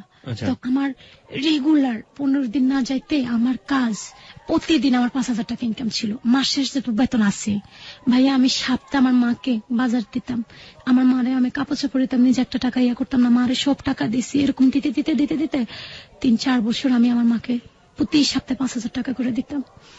কোনো খারাপ না ভাইয়া, মেডিকেল করতাম না, ওই টাকাটা ইনকাম হইতো। তখন প্রচুর কাজ যাইতো বিদেশে, প্রচুর। দৈনিক আমার 50 থেকে 100টা মেডিকেল, 100টা মেডিকেলে তো আমার 5000 টাকা এমনি উঠে যেত, আবার বেতন পাইতাম। ওগুলো কি বকশিশ দিত আপনাকে? বকশিশ, ওই যে মেডিকেল নিতাম 500 টাকা করে দিত, 300 টাকা করে আমার থাকতো, অফিস 200 টাকা করে নেওয়া যেত।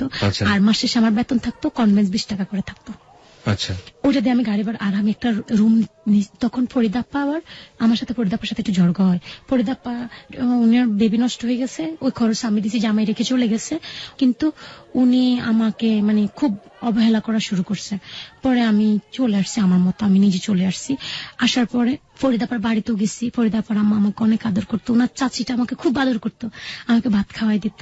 এখন আমি ওনার কথা মনে পড়লে কান্নাকাটি করি রাত্রে, যারা আমাকে আদর করছে তাদেরকে জন্য।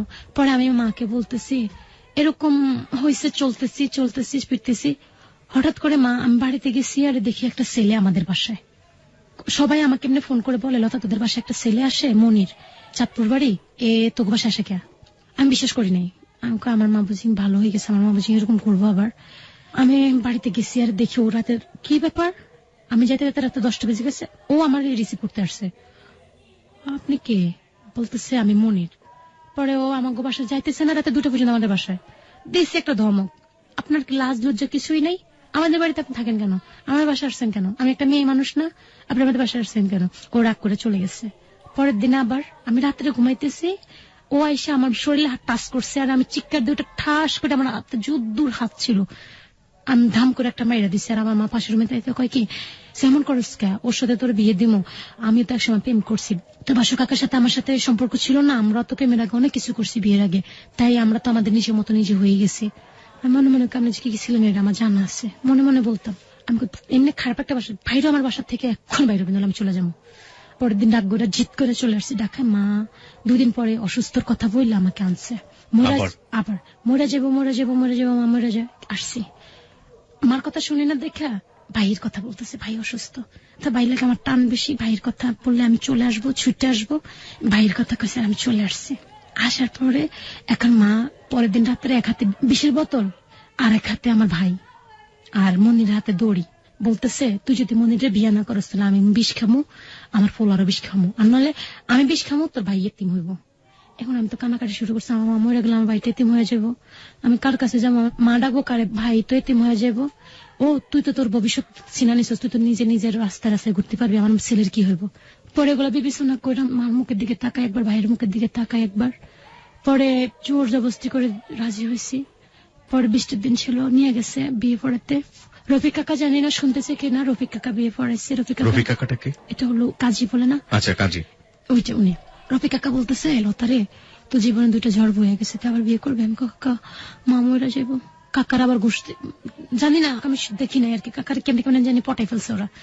মনির আছেন আমার যেটা আমার অ্যাফেয়ার ছিল, ওর বাবা ছিল, আমার কামাল কাকা ছিল, মনিরের ভাই কবির ছিল, ওরা সবাই ছিল। আমি আনছি, মানে আমার এই কাবিন নাম্বারটা আমার কাছে আছে, আর কিছুই নাই। এটা আমি উঠেছি, আপনি দেখতে পারবেন, ওটার মধ্যে যাতে সাইন আছে ওরা ছিল।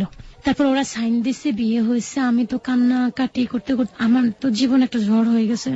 পরে ভাইয়ের মুখের দিকে তাকায় আবার বিয়ে বসছি। দেখ, বিয়ে বসার পরে বাসরের দিন আমাকে 50 টাকা দেয়। 50 টাকা দেয়, তো আমার মার থেকে না, আমার মার থেকে আমার টাকা নিয়ে আমার বুঝে হাসতেছি। হ্যাঁ, কাবিননামাতে কত ছিল? আমার ভাইয়া 2 লাখ টাকা মনে হয়, আর দেনমোহর আর 20,000 টাকা কইছে দিছল দেয় নাই। এটা মিথ্যা কথা লিখছে, নয়তো তো বিয়ে হবে না। এই মনির ছেলেটা কে ছিল? মনির ছিল চাঁদপুরের, ফার্নিচারের কাজ করতো।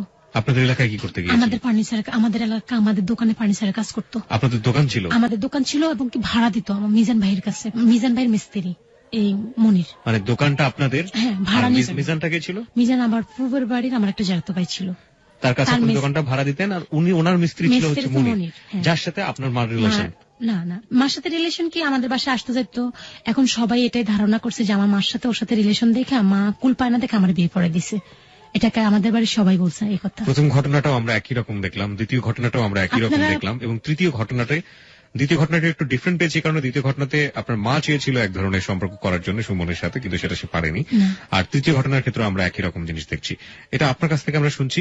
বাকি যেটা সেটা হচ্ছে ওপরওয়ালাই ভালো জানেন কতটুকু সত্য, কিন্তু সবচেয়ে বড় যেটা ব্যাপার, একের পর এক যে সন্তানের প্রতি এই অন্যায় আচরণগুলো, সেগুলোতে একটা জিনিস মোটামুটি এতক্ষণে পরিষ্কার হয়ে গিয়েছে, সেটা হচ্ছে ও আসলে নিজের সন্তান ছিল না। প্রিয় শ্রোতা, আমরা আজকে লতার জীবনের গল্প এখানে প্রচার করছি, এবং আমরা বিশ্বাস করি সমাজে এরকম অনেক লতা আছেন যারা কোনো না কোনো ভাবে ফ্যামিলি ভায়োলেন্সের শিকার। আমরা এটাও বিশ্বাস করি যে ও যেটা বলছে সেটা মঙ্গল গ্রহের গল্প নয় বা ভিন্ন গ্রহের গল্প নয়, এই বাংলাদেশেই ঘটে থাকে এরকম গল্প। হ্যালো 8920-তে বিভৎস গল্প, বিভীষিকার গল্প কোনো না কোনো ভাবে উঠে এসছে। আমরা আজকে যে লতার জীবনের গল্প এখানে প্রচার করছি, সেই জীবনের গল্প থেকে আপনি কি শিখবেন সেটা আপনি হ্যালো 8920 শেষে গিয়ে নিজেকে প্রশ্ন করলে উত্তরটা পেয়ে যাবেন। লতা, আমরা আবারও ফিরছি। মনির আপনাকে মাত্র 50 টাকা দিয়েছিল বাসরাতে। কেন দিল এটা? বাসরাতে কিছু একটা দিতে হয়, যে আংটি দেয়, কিন্তু সুমন আমাকে একটা রিং দিছে।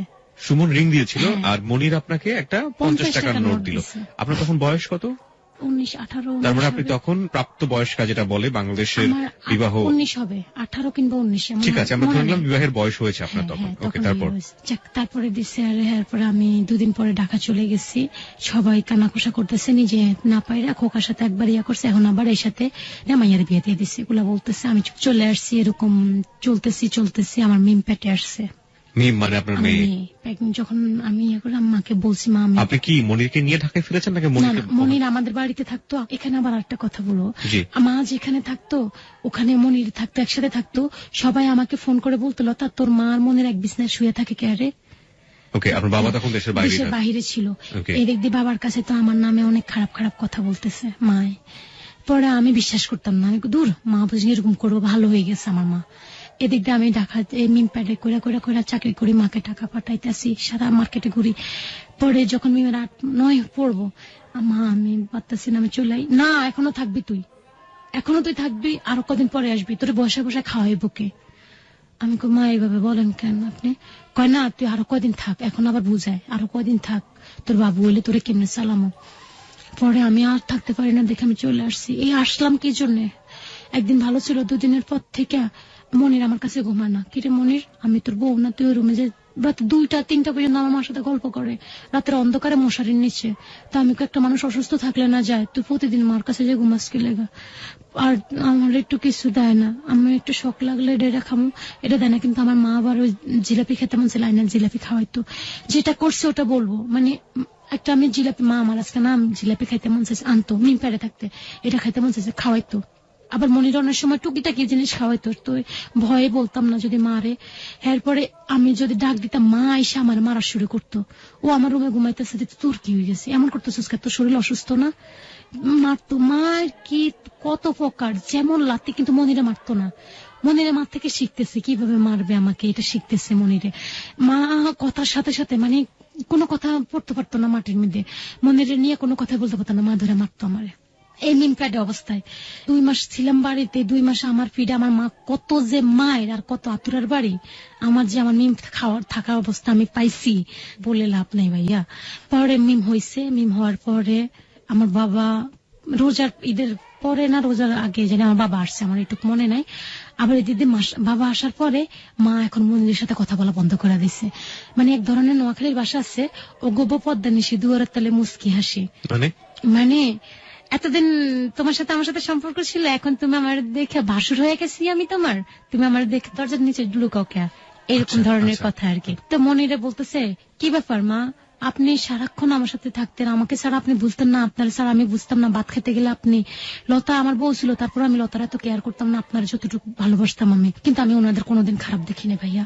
একসাথে ঘুমাইতে দেখছি রাতের অন্ধকারে, কিন্তু কোনোদিন ওদের একটা একদম খারাপ কোনো কিছু দেখি নাই। একসাথে জাস্ট শোয়া দেখছি, কিন্তু খারাপ দেখি নাই কোনোদিন আমি।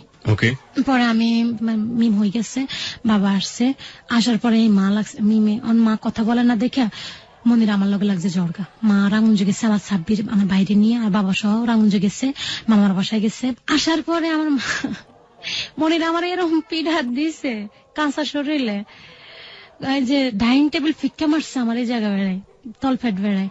তারপরে ভাত খাজে স্টিলের বল ফিক্কা মারছে এই জায়গা বেড়ায় পড়ছে, আমি সেন্সলেস হয়ে গেছে। পরে মা আসছে, জ্ঞান ফিরছে, সবাই মিলে জ্ঞান ফিরেছে। আমার সুরাইয়া আমার বাস্তি, ও আমার জ্ঞান ট্যান ফিরেছে। এদিক দিয়ে মিম পেটে থাকতে আমার মা মন্দিরের লগে আমি মনে ডাক দোয়াই দিতাম দেখা, খাটের পায়া আছে না, খাটের পায়া দিয়ে আমার মাথায় কত সুরাইয়া দেখছে আমার মাথার বাড়িগুলা। সুরাইয়া আমাকে বাড়ি দেয়, সুরাইয়া শুধু চোখে দিয়ে ফানি কান্দে, শুধু সুরাইয়া কান্দে। আপনি এমন করেন কে, ওরে নিয়ে কাকিরে ফুফুরে নিয়ে এমন করেন কে, ফুফু তো ময়রা যাবে, আপনি এমন করেন কে, একটু এই বাড়িতে আসলে বাইরে হাইকার মাইয়া মানে হাকিম আর কি, হাইকার মাইয়া করতো, হাইকার মাইয়া যে বড় হয়ে গেছে এভাবে বলতো, বকা চোকা দিত, তো মাইয়া ডোরাইতো নামগো বাসা দাঁড়িয়ে গেছে। ও মিম হওয়ার সময় আমার মা একটা সাইরানা পয়সাও দেয় নাই আমাকে, মানে আমার এই মাইয়া গরম হলে মরক, আমি সাইরানাও দিব না, হাসপাতাল নেওয়ার দরকার নেই। কিন্তু এমনিও মিঠাই পড়া গামছা পড়া এগুলাই না দিছে, কষ্ট করছে এদিক দা। আবার মিম হয়েছে, আরে মিমের নিয়ে ডাক্তারের কাছে গেছে, কষ্ট করছে এদিক দা, কষ্ট করছে আমার মা, নাতিনের জন্য খুব কষ্ট করছে। নাতিনটা কি সুন্দর ওই যে ছাগলের যে ইয়াটা ওটা ইয়া করে কপালে বুড়ুর উপরে দিত বুড়ু গজানোর জন্য। তখন বাবা আসেনি, বাবা আসার আগে এই ঘটনাগুলো। তারপরে মনের মিমের দিকে ফিরেও তাকাইতো না, মেয়ে হয়েছে দেখে। এরপরে যাক বাবা আসছে, আসার পরে মনিরের সাথে তো ঝড়গা, মনির আমার মারছে, মারার পরে বাবা মা রাগঞ্জি থেকে আসে জায়গায় এগুলা করছে কে, তা আমি মা আমি না, ও আপনার কানে উঠতে গেছি, আরে সব পড়ে গেছে, এই মা দিছে বকা। মানে অনেক বিশ্রী বিশ্রী বাসায় বলতেছে আর কি, এটার ঘরে রাখলে আমার ঘর ভিত্তি ভিত্তি করে, ঘরের ভিতরে কি জানি টোকা মনে কি ওরে রেখে আমরা কি খাইয়া ফেলি।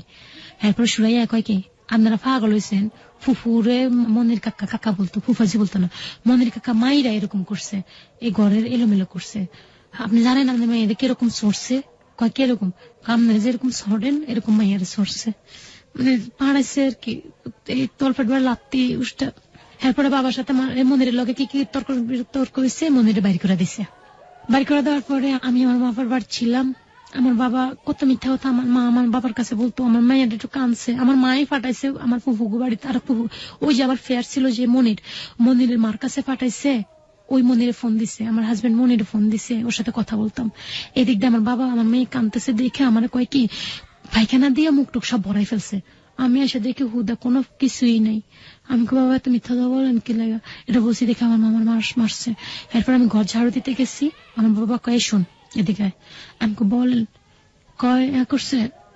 আমার বাবা একসময় আমি যদি দুধ ভাত খেত আমার লাগে অর্ধেক রেখা দিত ছোটবেলায়। এটা বাবা বাবা আসছি তো বাবার একটু আদর করবার না, আসো বাবার একটু আদর করো। আমার বাবা একসময় করতো এগুলা, ভাই হওয়ার পর থেকে আর করে নেই, ভাই হওয়ার আগে এরকম আদর করতাম। আমার বলতেছে তুই আমার মেয়ে না, তোর আমরা পালক আনছি, তোর জন্মের কি ঠিকানা আমি জানি না। মা বলতেছে ওরে তো আমরা ডাস্টবিনের থেকে কুড়াই পাইছি। কি বলেন এগুলো আমার? পরে করতে এক্ষণ এই মুহূর্তে আমার বাড়ি থেকে বাইরে যাবি। আমি কই যাবো, আমি হাঁটতে পারি না, আমার ব্লাড এখনো ঠিক মতো হয় না, আমি যাবো কই? এক্ষণ এই মুহূর্তে বাইরে যাবি, আর যাবো কই? তাই ওই সুরাইয়ার বোন পান্নারে আমার সাথে দিয়া দিছে, আমার মা 1 টাকাও দিব না। পরে আমি আমার ওই ঢাকায় ফোন দিছি, আমার অফিসের ওদের কাছে ফোন দিছি, আরে ওরা একজন আমাকে 2,500 টাকা দিছে বরিশালের থেকে, আর একজন ঢাকার থেকে দিছে 1,000 টাকা।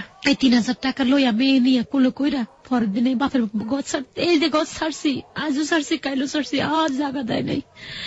গেছি ঢাকা চলে আসছি, কই যাবো?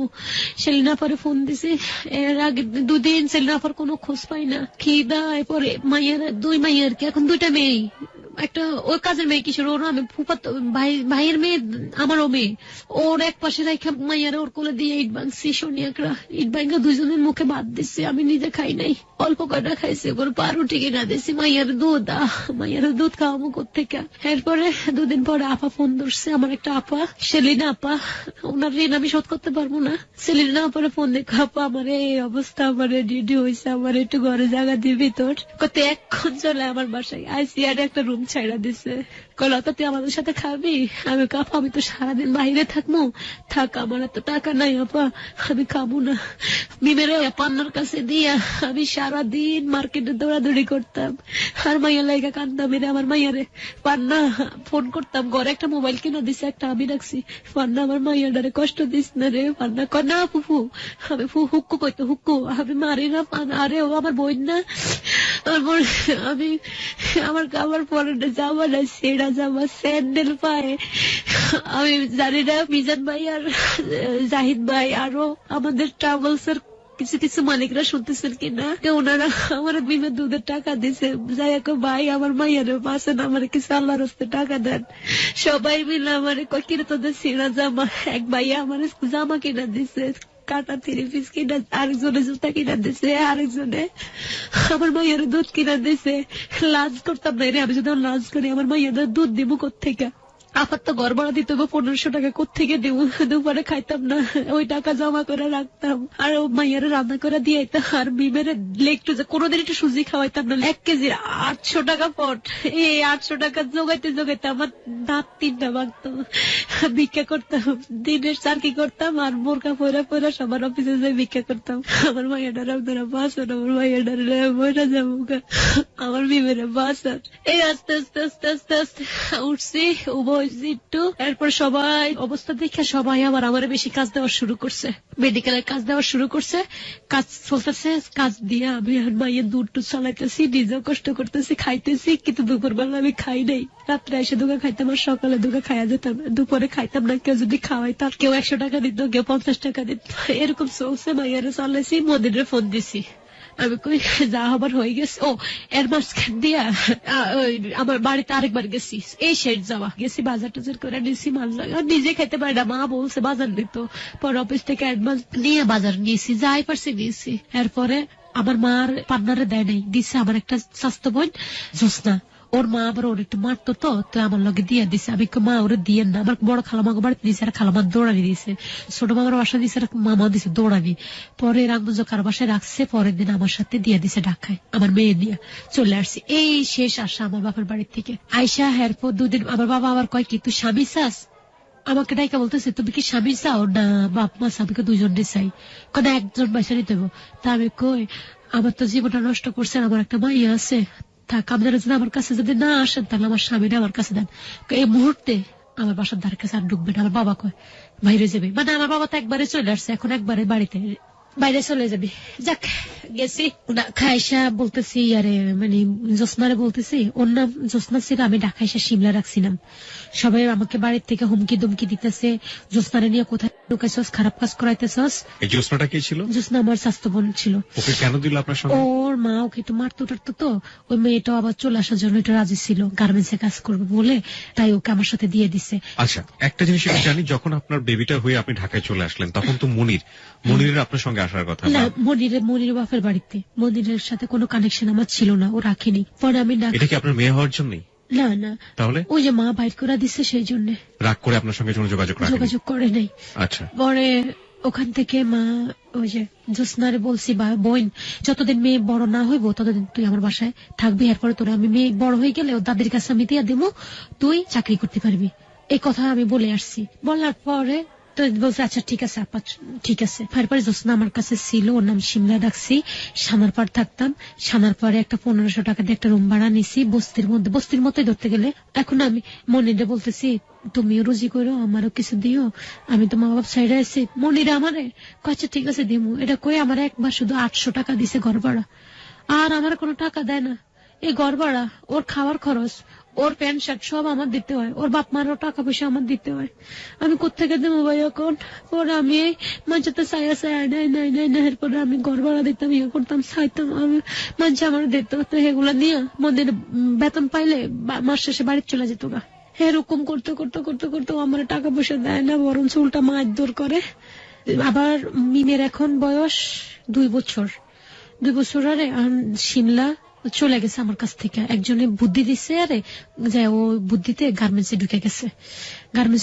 ওর সাথে আর আমার সাথে কোনো কানেকশন নাই, যোগাযোগ নাই, আমার বাসায় আসে যায় এতটুকু। এরপরে মনিরে আমার মিমের বাড়িতে দিয়ে দিছি, বাড়িতে নিয়ে গেছি। আরে এরপর আমার শাশুড়ি কয় ঠিক আছে তুই চাকরি কর, আর মিম আমার কাছে থাকবো। ওকে রাখেন, মাস শেষে খরচ দিস। ঠিক আছে দিব। মাস শেষে মায়ের খরচ দিতাম, এদিক দিয়ে মনিরের ভরণ পোষণ দিতাম, এদিক দিয়ে নিজের ঘর ভাড়া দিতাম। ভাই কিছুতে কিছু হইতো না। যাক ওখান থেকে মনিরের এরপরে আস্তে ধীরে মনির চলতাম দুজনে, ও একটা টাকা পয়সা দিত না, আমি নিজে চলতাম, নিজের খরচ দিয়ে ওরা চালাইতাম। কয়েকদিন পরে মনিরে বলতেছে কি আমার তো জায়গা নাই, ভাই একটু জায়গা দিচ্ছে, একটু ঘর কিনবি, তাহলে একটা ঘর বিক্রি করবো 50,000 টাকা দিয়ে, আর 40,000 টাকা দিলেই হইব, কিনবি? তো এরপর আমি কই এত টাকা আমার কাছে কোত্থেকে আইব?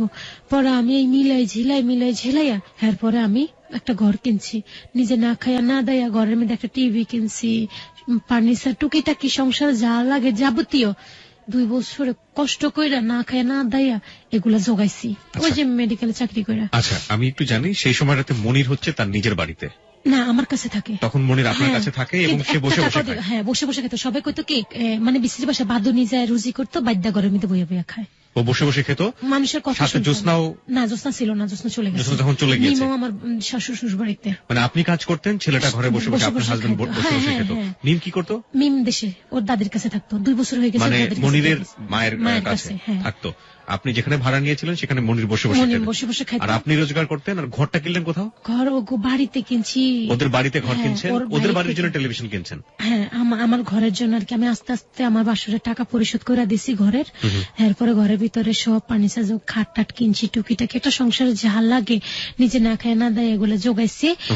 তারপরে জাগানোর পরে মনিরে কোনোদিন কয় না যে এটি গড়বড়, আরো বরঞ্চ ওখানে মানে আচ্ছা অনেকগুলো বাসা না, সবাই মিলা বসলে মনির আমার বদনাম করতো, কইতো ওর মা ওরে মারতো, এরকম বেয়াদপা ছিল, এগুলা কইতো। একদিন আমি বাথরুমের মধ্যে এসে শুনি এগুলা বলে, আমি কারে ওর লেগে আমি এত কিছু করি, নিজে না খাইয়া ওরা খাওয়াই, ওর লেগে ঘর কিনছি, এগুলা করছি, ও আমার এত কষ্ট দিতে পারতো। এরপর ও বাড়িতে গেছে, বাড়িতে যাই কয় কি লতা তুই চলে আমাকে বাড়িতে, আমি রুজি করবো, তুই খাবি। আমাকে যা খা, আমার ডাইল ভাত দিল ভাই, আমি খামো, আমি রাস্তায় আমি আর কাজ করবো না, এটা বলছি। আমি গেছি ভাইয়া 15 দিনও যায় না, আমার শাশুড়ির লেগে আমি দুধ টুধ কিনে নিয়েছি, শাশুড়ি খাইবো। 10 দিনও যায় না, আমার শাশুড়ি কয় কি খারাপ বাসা নষ্ট মেয়ে এনে উঠাইছে, 4-5 আঙ্গিলা বিয়ের মাইয়া উঠাইছে, ইয়া করছে, যে দেখতো যাই দেখতো এটার বিয়ে হয়েছে 3-4টা, এটার আমার পোলা এক বড় পোলা বিয়ে করছে, এটা শরম নাই, এটার গিন নাই। আমার শাশুড়ি যা বলতো, সকালে উঠতাম, উঠা ফজর নামাজ পড়লো দোষ, সোরে নামাজ পড়ে। আমার একটা ননস থাকে, ননসে কইতো কি, ননসে প্রতিদিন আমার বিচার করতো, এরা প্রতিদিন আমার লোকে সকালে আমার বাসুরা সবাই মিলে বাইরে যেত, আর ওরা আমার লোকে জড়গা লাগতো, সবাই মিলে জড়গা লাগতো আমার লগে। আমার শাশুড়ি আর আমার বড় ননস জড়গা লাগতো। বিশ্রী ভাষা যা কত প্রকার হোক, কি মন্দিরে যদি আসতো না বাড়ি থেকে কাজের থেকে, এর ভাইয়া আমার না এগুলা বলে, আমার কইবেই তো সহ্য হইব নাহলে বাইরো, এটা কয়ে লাপ্তি দিয়ে খাটের থেকে ফালাই দিত। ভাইয়া ফিজিক্যালি রিলেশন করতো ততক্ষণ একটু ভালোবাসা ছিল, এরপর থেকে মানে বিশ্রী ভাষা যা ছিল ওর মুখে দিতা। তোর মা আমার বিয়ে বিদেশ নিব কইছে, বিদেশ নিব কইয়া তোরে বিয়ে দিছে, এখন তোর মা আমাকে তোমাকে তো বিদেশ নেওয়ার জন্য ভিসা দিছে, তোমরা না যাও নাই, এখানে আমার মার দোষ কি? কয় তোর মার দোষ নাই, বিয়াদপের ঘরে বিয়াদব, মানে বিশ্রী ভাষা। এরপরে আমি সকালে উঠে, আমার সেজু বাসরে বিদেশ থাকতো, সীমা উনার বোন নাম, উনারে খুব আদর করতো। উনার জামা বিদেশ থাকে, মাসে 10,000 টাকা দেয়, উনারে পাত পায়রা ভাত মানে নিজেরাই ভাত নিজেরটা নিজে খেত, দুকার আনতো, এই লতা এটা দে, লতা ওডান, লবণ আন, মরিচ বাইটা আন, ফানি আন, উনি বসে বসে অর্ডার দিত। আর সারাদিন কাজ করে যদি একটু শুইতাম না, আমার শাশুড়ি ফ্যানটা বন্ধ করে দিত, কি এর ফ্যান চালে শুয়ে থাকস। এরপরে কলস টানতে পারতাম না, এগুলা কাজ করিনি কোনোদিন, এক বাড়িতে করছি। এরপরে আমার জামাই মনে রে, ওর মার কথা দইরা যেরকম বাড়ি, ওরে বাবা রে, এগুলো মনে উঠলে এখন আমার কান্না আসে। ডরে আমি ওর ভয়ে খাটের নিচে ঢুকতাম, ও আমার খাটের নিচে থেকে বাইর করে আইনা ঠাস করে মাটির মধ্যে ফালাইয়া সড়া শুরু করতো। সড়া কারে ওরে বাবার, ফুটবল এরো না সড়ে না, কেদার এরো না সড়ে না, আমার এরো না সড়তো। আমি মরে যাবো, বোনের আমার মারিস না। এই যে ইয়ে আছে না, মাদার গাছের ডাল আছে না, মাদার গাছের ডাল দিয়ে দিয়ে আমারে সেন্সলেস করে ফেলতো। আর ওর মা দাঁড়াদের হাতে তালে দিতে, এমনি হাতে তালে দিত, আর কইতো কি মার আরো মারে আমার। এরপর মারা যখন শেষ হয়ে যাবো, তখন আমার বাসুরের বোরা দৌড়ে, এর আগে কেউ আইয়ে না। সবাই আমার কত পালাতে পারস না, আমার শাশুড়ি শাশুড়ি সহ মামি শাশুড়ি পালাতে পারস না, মাইয়াতে থাকস কে, এরকম অত্যাচার প্রতিদিন অত্যাচার করে। পরে আবার ঢাকা চলে আসছি, আয়া আবার চাকরি দিছি। এরপরে আবার এরকম আগের মতো কয়েক মাস এরকম, আগে যেরকম নিজে রুজি করছি ও খাইছে, এর কয়েক মাস পরে আবার 1 বছর পরে কয় কি তুই বাড়ি চলে আয়, আর তোরে মারবো না কেউ। তা আমি খুশি হয়েছি, যাক যামু। বাড়িতে গেছি, সব ফার্নিচার জোগাইছি, নিজের এই ঘরটর গোছাইছি। প্রতিদিন সকালবেলা উঠা ঘর ঝাড়ু দিতাম, থাল বাড়ি দিতাম। ও যদি একটু জ্বর হতো সবাই ডাক্তার কবিরাজ, আর আমার জ্বর হয়েছে আর আমার মাইয়া আমার মাথায় পানি দেয়। আমার শাশুড়ি কয় কি বং করস, আমার ফোলারে ডিপোজ করতে পারতো না, ডিপোজিট দে, আমার ফোলারে ডিপোজিট দে, আমার ফোলারে ডিপোজিট দে, নাহলে তোরে এখন গাইলা ফেলবো। তারপরে আমার শাশুড়ি আমার চুলের মুন্ডি সামনে ধরে ঘুরাইতো, আর আমার ননসে আমার চোর কইতো কি, ওনার মেয়েরা বিস্কুট চুরি করে খাইতো, এটা চুরি করে খাইতো, আমার নাম ফালাইতো, আমার নাম কইয়া আমার যে মার খাওয়াইতো মনের দিয়া, মনের শুধু লাইট থাইতো। আমার লাথি কত প্রকার, এমন লাথি আমি খুব ভাই, আমার 7 বছর বয়সে আমার সবাই মারতে মারতে এতটুকু আছে, আমার আর বাইরে নামলে না। মা গো, আপনি আমার মা নাই, আপনি আমার শাশুড়ি আমার মা তো পিছু দিয়ে যায়, মা কইতো মা ও মা। তো আমার শ্বশুর কইতো, আমার শ্বশুরটা ভালো ছিল, শ্বশুরে যদি গরম পানি আগায় দিতাম, সকালে উঠা ভোরে উঠে শীতকালে গরম পানি করে দিতাম, মজুর লাগিয়া করে দিলেও দোষ হইতো, না দিলেও দোষ হইতো। করে দিলে কইতো কি এত দার্গা খরচ কি, আমার শাশুড়ি না করে দিত কত ধুয়ে রয়েছে, ওর শ্বশুর গরম পানি দেয় না, এডি কইতো। আমার শ্বশুরে আমার লাগে জর্গা লাগতো, তো কইতো কি আপনার ইয়া লাগেনি, এমনি কইতো। আমার শ্বশুরে দিয়ে যে বিশ্রী কথা কইতো আমার। তারপর আমার বড় ননসে আমার মা ডাকে, কত কি আমার মা লাগনি, কথায় এডি কইতো। ওনার মেয়েরা বিস্কুট চুরি করে খাইতো, এটা চুরি করতো, আর আমার নাম হলে তারা আমার এরম ফিটা দিত। একদিন আমার মেয়ে একটু দুধের লেগে কাছে দেখে আমি একটু দুধ মানে ছোট কাপের 3 ভাগের 1 কাপ একটু দুধ আমি দিয়ে রাখছি, আমার বাসুরের মেয়েরা পড়াইতাম। এগুলো মনে যায় এরা যায় মনে বলে দিছে, বলছে আরে কিছু দেখলাম না, আমার শাশুড়ি কোন দিক থেকে আইসা আমার চুলে মুড়িছে, আমি দইরা মরিনা ছিল উনানের ভিতরে পালাইয়া জিব্বা মন্দিরে কয়ে জিব্বা দইরা জিব্বা কেটে দিতে ছিল আমার। পরে আমার সবাই মিলে আয়া, এরপর আমার বাসে লাত্তি, এরপর সবাই মিলে টিভি দেখে। আমি যাইয়া যদি একটু বসি, আমার শাশুড়ি কয় কে শুনে দিকে এটা কয়ে নাই কাঁদতো, আই না শুনে উঠেছে, আমি ধরে ঘর থেকে ধাক্কা দিয়ে বাইরে পালাই কয় কিন্তু পানি খরচ করছিস তুই, জানা আমার পোলার বইয়ের খাটে ঘুমাতে, আবার পোলার ঠান্ডা হয়ে বসে আমাকে মা সবাই তো বসে, মাকে তো মা সবাই তো বসে, এই আমার কথা কস যা বাইরে আমার ঘর থেকে। আমার শ্বশুর করতে মাইয়া ডালে মানুষকে এরকম খরচকে মাইয়া ডালে লয়। আমার শাশুড়ি কম মারতো, কিন্তু আমার মদিনের দিয়ে আমার খুব মার খাওয়াইতো, মদিনের দিয়ে প্রতিদিন মার খাওয়াইতো মদিনে। আর এরা প্রতিদিন আমার বিচার করতো, আমি প্রতিদিন কাঁদতাম, এত অত্যাচার। আমি খুব যেদিন আমার মদিনে মারতো ওই দিন আমার বাসুরের মাইয়ারে ওর বাপ ওর শ্বশুর বাড়িতে মারতো।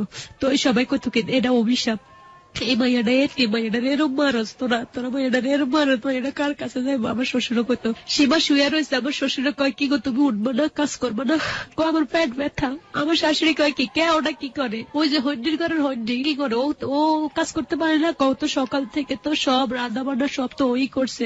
আমার মামি বাপি বাদ দিত, কিছু কত রানলে যদি মা আমি একটু সিদ্ধি লই খাই না, এই সীমা করে তুই ওরা সিদ্ধিটা তো একটু তুই সীমা একটু রিকমাই পা দিলে খাইতাম। ভাত মাইপা আমার ঘরের মধ্যে নিয়ে দিত, যেদিন মদিনে বাড়িতে থাকতো ওদের একটু ভালোভাবে খাওয়াইতো। আর নইলে ভাত মামি আমার ভাত দিত, মামি ভাত তরকারি দিত। একদিন রোজার মধ্যে আমি এরকম না কি লইয়া আমার বাসা আমার কয় আমার মা কি লেখা জানি কাঁদছে, আরে আমার সেজু জাল যে সীমা কয়া করছে মাঝের আমরা লোভি মাইয়ের লোভি বানাইছে। পরে আমি জিদ্দে ঠেলা মাইয়ের একটা থাপ্পড় মারছি, আমার শ্বশুরে কোন দিক থেকে আমার একটা থাপ্পড় দিয়ে ফালাই দিয়েছে। পরে আমি 8 দিন না খাইয়া রয়েছি, কেউ আমার একটু জিগায় নাই যে খাইছস না খাস নাই, ফাঁদির উপরে রয়েছি। এরপরে মানুষের রমজানের সময় মেয়েদের তো একটা শারীরিক সমস্যা থাকেই, ওই সময় যদি একটু কিছু খাইতাম আমার শাশুড়ি সবাই ডোল পিঠা বাইর করে দেখাইতো আর পিড়াইতো, কইতে দেখ ওর এটা খায় চুরি করে সরবে মুখে গুলো খাইতাম। নামাজ পড়লে কত বিয়াদব নামাজ পড়ে, বিশ্রী বিশ্রী কথা কত, কোনো মানে খারাপ কথা কত প্রকার তাগো মুখে ছিল। আমার জীবনে আমার শাশুড়ি আমার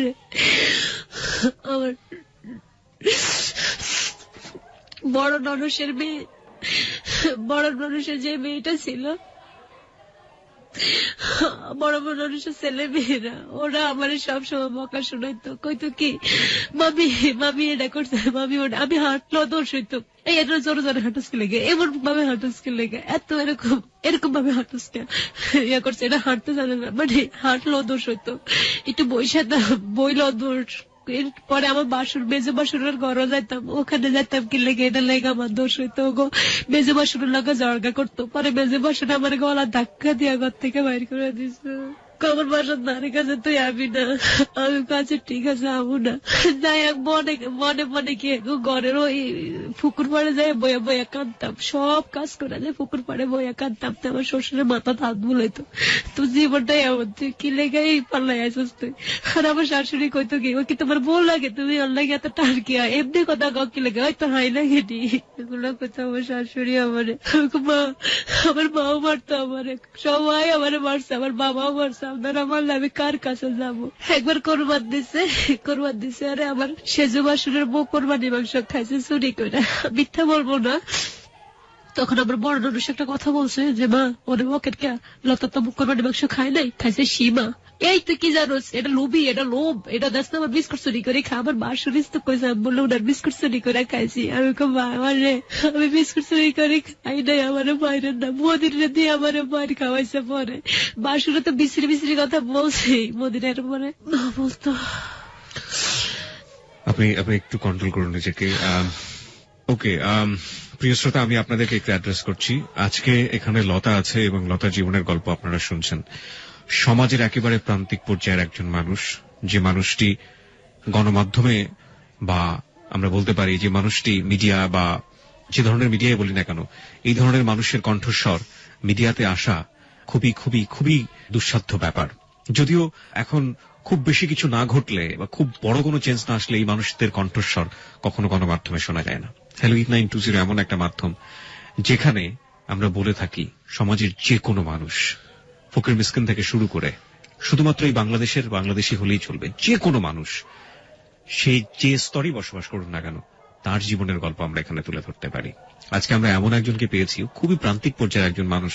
ওর কথাবার্তার স্টাইল, ওর যে চিন্তা ভাবনা, ওর জীবনের সুখ বলতেও যতটুকু বোঝে, প্রতি মুহূর্তে বাধাপ্রাপ্ত হওয়া, সেগুলোর পাওয়া না পাওয়া ও যেভাবে তুলে ধরছে, সেটা নিঃসন্দেহে আমাদের কাছে, অনেকের কাছে, কারো কাছে যারা চিন্তাই করতে পারছেন না, যেরকম হয় মানুষের জীবন। কারো কাছে মনে হচ্ছে আরে এ তো আমারই জীবনের কথা, কারো কারো কারো মনে হচ্ছে না শুনলেও চলে। কিন্তু আমরা আমাদের জায়গা থেকে, রেসপেক্টের জায়গা থেকে ওকে তুলে ধরতে চাই এই কারণে হ্যালো 8920 প্রত্যেকের কণ্ঠস্বর। হ্যালো 8920 সমাজের যে কোনো মানুষের কণ্ঠস্বর, এবং সেই মানুষটির জীবন থেকে যদি কিছু শেখার থাকে তাহলে সেই জীবনের গল্প এখানে উঠে আসবে। ওর জীবনের যে নির্মমতা, ওর জীবনের যে ভয়াবহতা, সেটা এই সমাজেরই একজন নিগৃহীত, নিপীড়িত, নিষ্পেষিত নারীর কাহিনী, যে মানুষটি পারিবারিক ভায়োলেন্সের শিকার। এবং এই যে ভায়োলেন্সটি, এটা কত রকমের হতে পারে, কত বড় রকম ভাবে হতে পারে, সেটা আপনি নিশ্চয়ই বুঝতে পারছেন। এখানে গিয়ে কে কি রোল প্লে করবে? সমাজের প্রত্যেকটি মানুষ, পরিবারের চারপাশের মানুষ। শ্বশুর এখানে শুধুমাত্র সহায়, শ্বশুরও কিছু করতে পারছে না তার জন্য। যখন মার ঘরে ছিল, সেই মা তার জন্য ভালো কিছু কখনো করেনি। এবং এই যে প্রতি মুহূর্তে নিজের স্বামী সংসারে গিয়েছে, স্বামীও তাকে ধরে পেটাচ্ছে, প্রতি মুহূর্তে যে বঞ্চনা, সেই বঞ্চনার মধ্য দিয়ে সে এখনো টিকে আছে। এই টিকে থাকাটাই আসলে মিরাকল। আর বাকি যে ঘটনাগুলো ঘটে যাচ্ছে সেটা শুধুমাত্র ওর জীবনের কাহিনী না প্রিয় শ্রোতা। এখানে অসংখ্য নারী আছেন এরকম বাংলাদেশের সোসাইটিতে, অসংখ্য মানুষ আছেন এরকম, যাদের জীবনের কোনো না কোনো পার্ট ওর সাথে কোনো না কোনো ভাবে মিলে যাবে। যারা শ্বশুর বাড়িতে নিগৃহীত হন, কিংবা স্বামীর হাতে নিগৃহীত হন, কিংবা মার কাছ থেকে সদাচরণ পান না।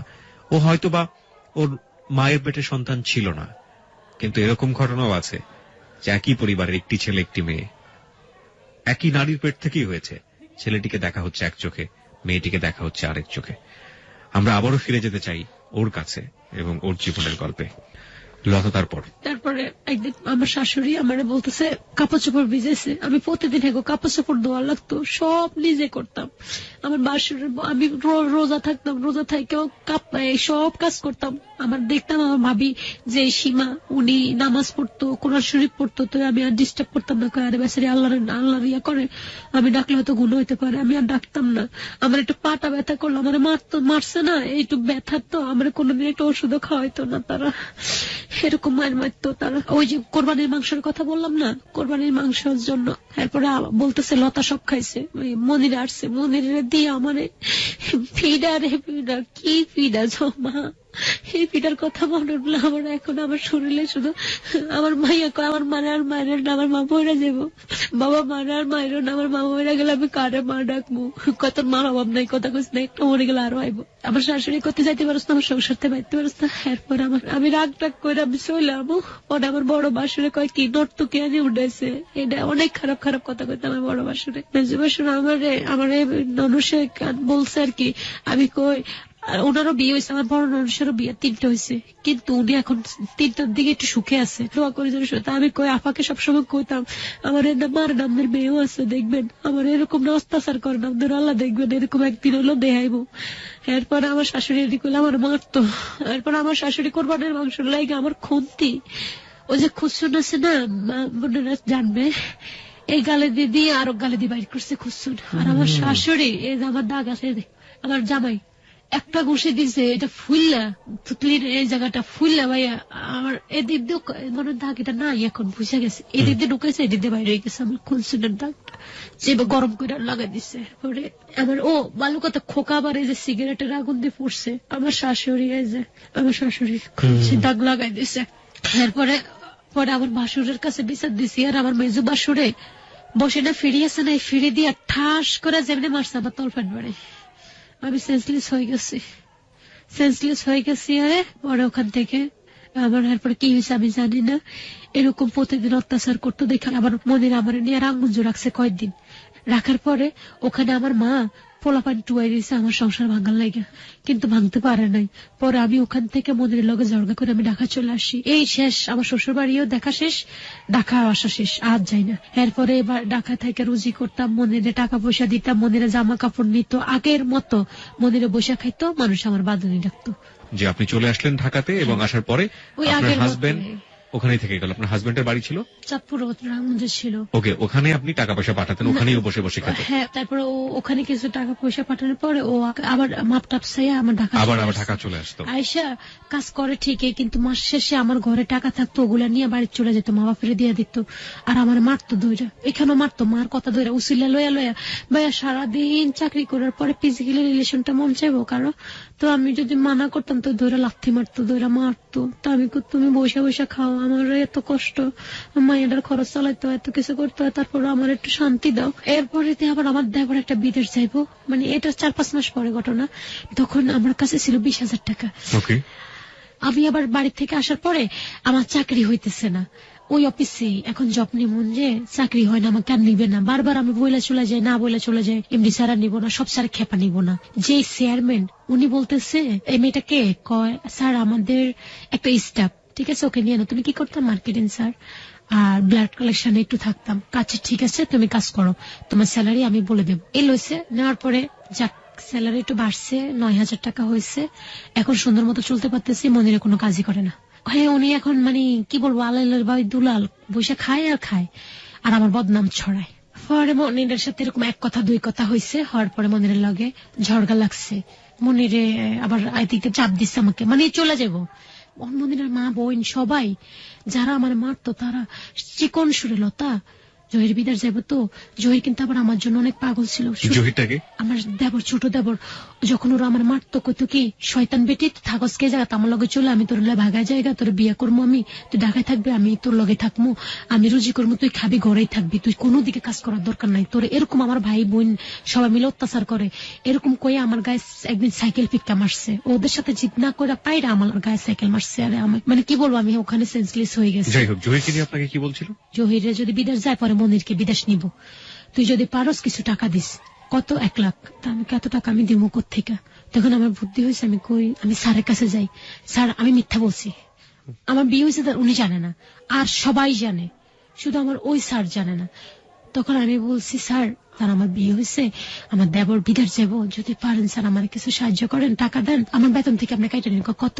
আমি স্যার চাইছে 50,000 টাকা, আমার কাছে 20,000 টাকা আছে। স্যারের কাছে 20-30,000 টাকা একটা ব্যাপার না, স্যারে আমাকে 30,000 টাকা দিয়ে দিছে। মানে দিয়ে বলতেছে যাও তোমার সংসার বাঁচাও আগে।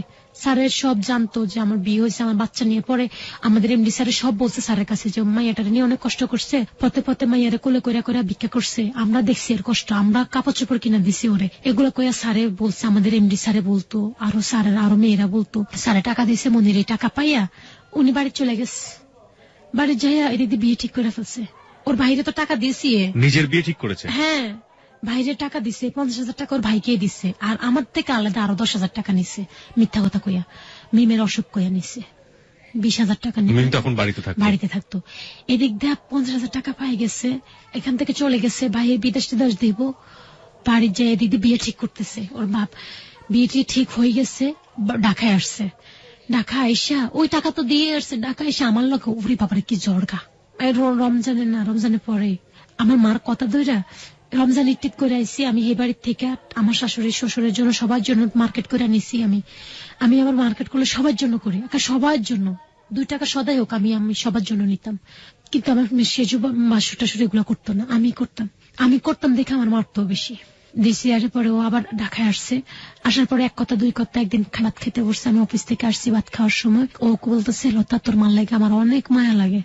তা আমি কই মা তো সবারই মায়া লাগবো, আমি কিন্তু এখনো ওর হিট দিয়ে কথা বলি নাই। আমি কই মার কথা বইলো না, মা তো আমার অনেক কষ্ট দিচ্ছে। এরকম কইতে কইতে ও এক পর্যায়ে আমার লগে ঝড়গা লেগে গেছে। আমি কই তোমার মাও আমার অনেক কষ্ট দিচ্ছে, তোমরাও আমার, মানে একটা ঝড়গার একটা ইয়ে আছে না। ভাইয়া বিশ্বাস করবেন না, ও প্রস্তুতি নিছে আগেই আমাকে মারবে। ও যে আমি টাকা আনছি কোত্থেকে, স্যারের থেকে, ও বিশ্বাস করে নাই, ও অন্যটা ভাবছে। ও ভাবছে যে আপনি অন্য কোনো ভাবে অবৈধভাবে কাজগুলো নিয়ে আসছেন। কিন্তু আমার স্যারের সাথেও কথা বলছে আমি ওর আল্লাহর হস্তে দিছি টাকাটা, ও অনেক কষ্ট করছে। ও বলছে আমার এখান থেকে আমাকে কাইটা দিব টাকা, কিন্তু থাক আমি ওটা এতিম হিসাবে আমি সাহায্য করছি। ওকে যাই দিছি 10-20 হাজার টাকা, এটা এতিম হিসাবে সাহায্য করছি। স্যার এটা বলছে, ও বিশ্বাস করে নাই। ভাইয়া ওই যে রোল আছে না ফুলহিদের, আমি আবার কাপড় পরছি।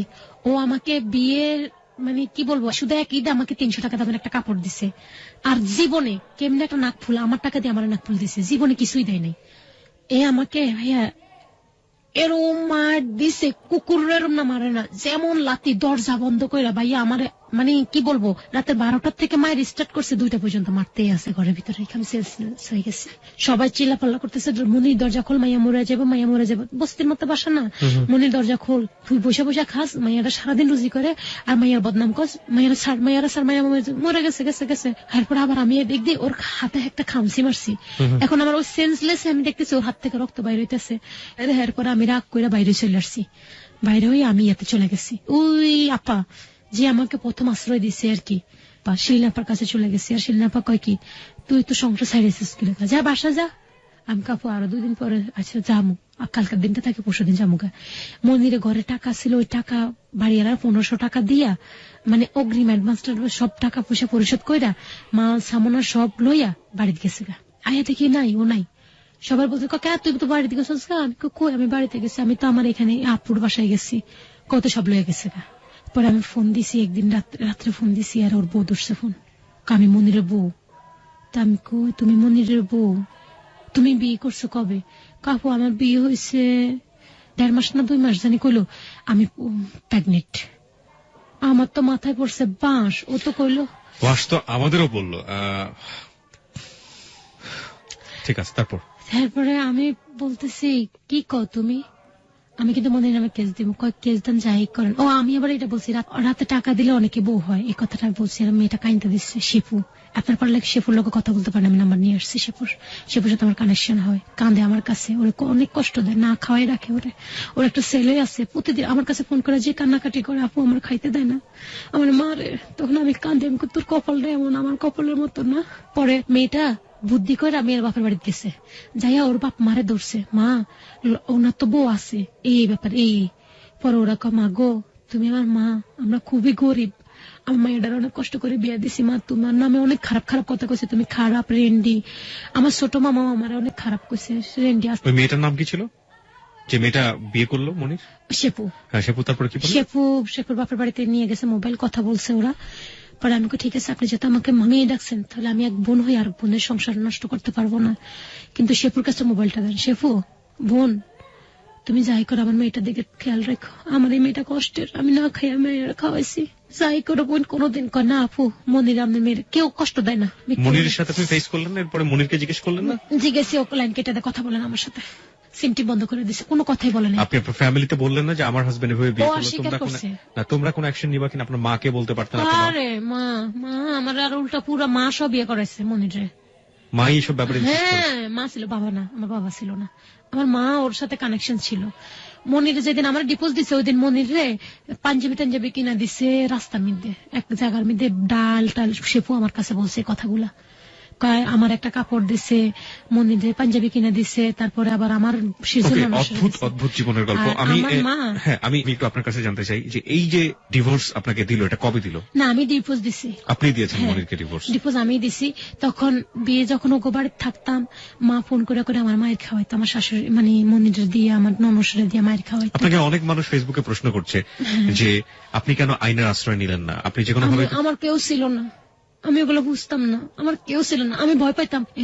আমি যদি অনাইনের রাস্তায় যাই আমার মেয়েটার কি হইব, আমার মেয়েটার বাগাই দিব, আমার বাগাই দিলে আমার মেয়েটা সিদ্ধ হইব, কিছু থাকার দরকার নেই। বট গাছ, স্বামী বলছে বট গাছ থাকুক আমার মাথার উপর, আমি রুজি করে খাওয়ামো, তারপর স্বামী দেন, স্বামীটা আমার কাছে থাকুক, মানুষদের আঙ্গুল তোরা না বলতে পারে এটা স্বামী ছাড়া। This is the hard reality of Bengali নারীজ।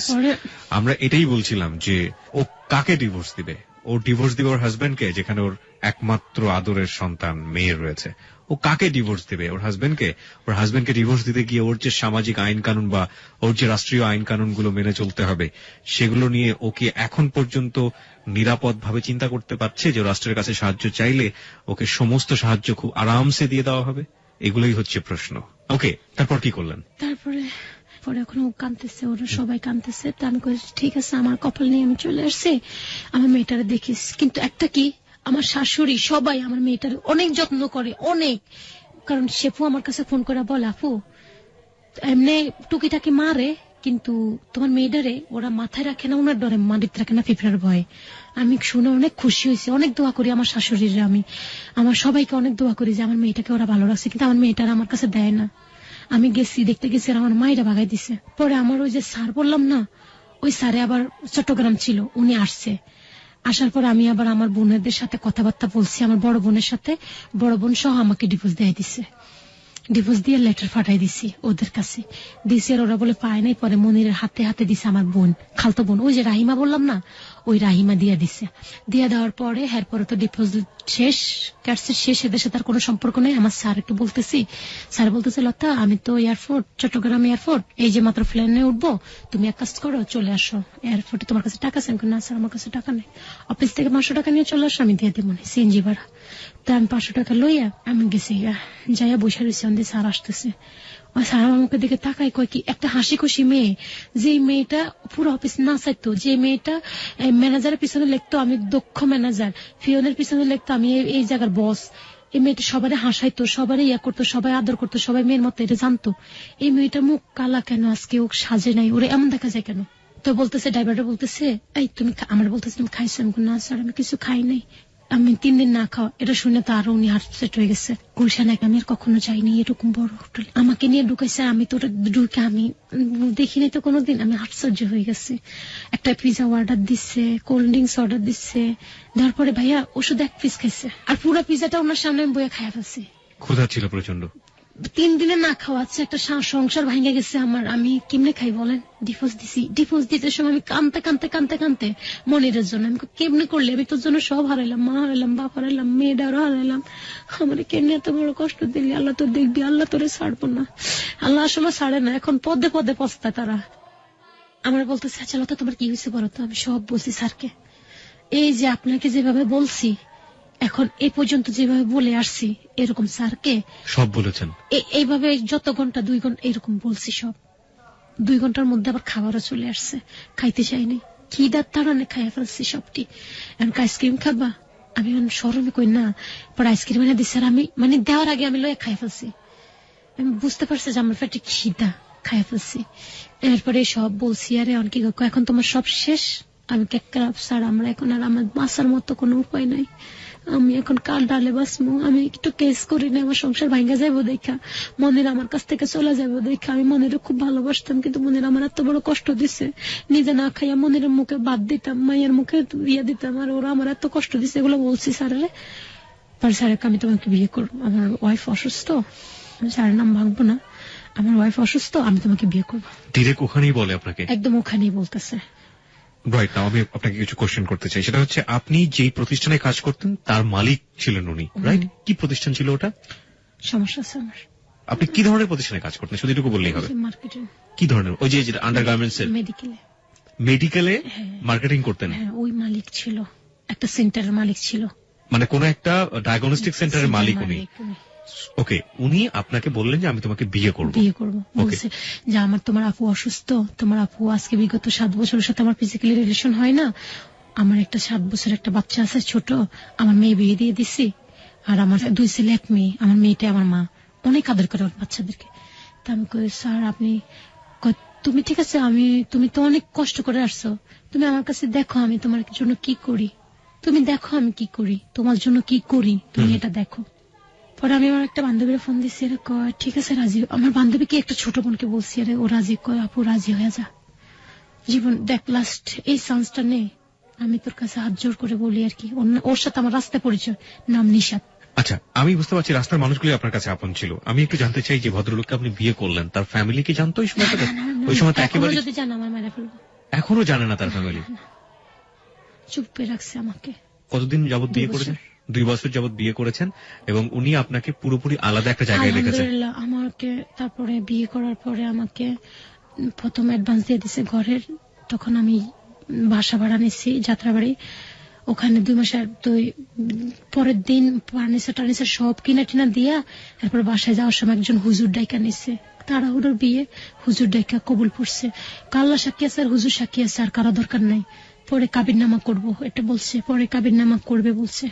এখনো কাবিরনামা করতে পারিনি, ওই যে ওর সময় নাই, ওর সারাক্ষণ ব্যস্ত থাকে, আর আমিও তো দিই না, কারণ আমি তো জানি আমার হাজবেন্ড আমাকে রেখে কখনো যাবে না। আমার এই 2 বছর আপনার সঙ্গে সংসারটা কিরকম? অনেক ভালো।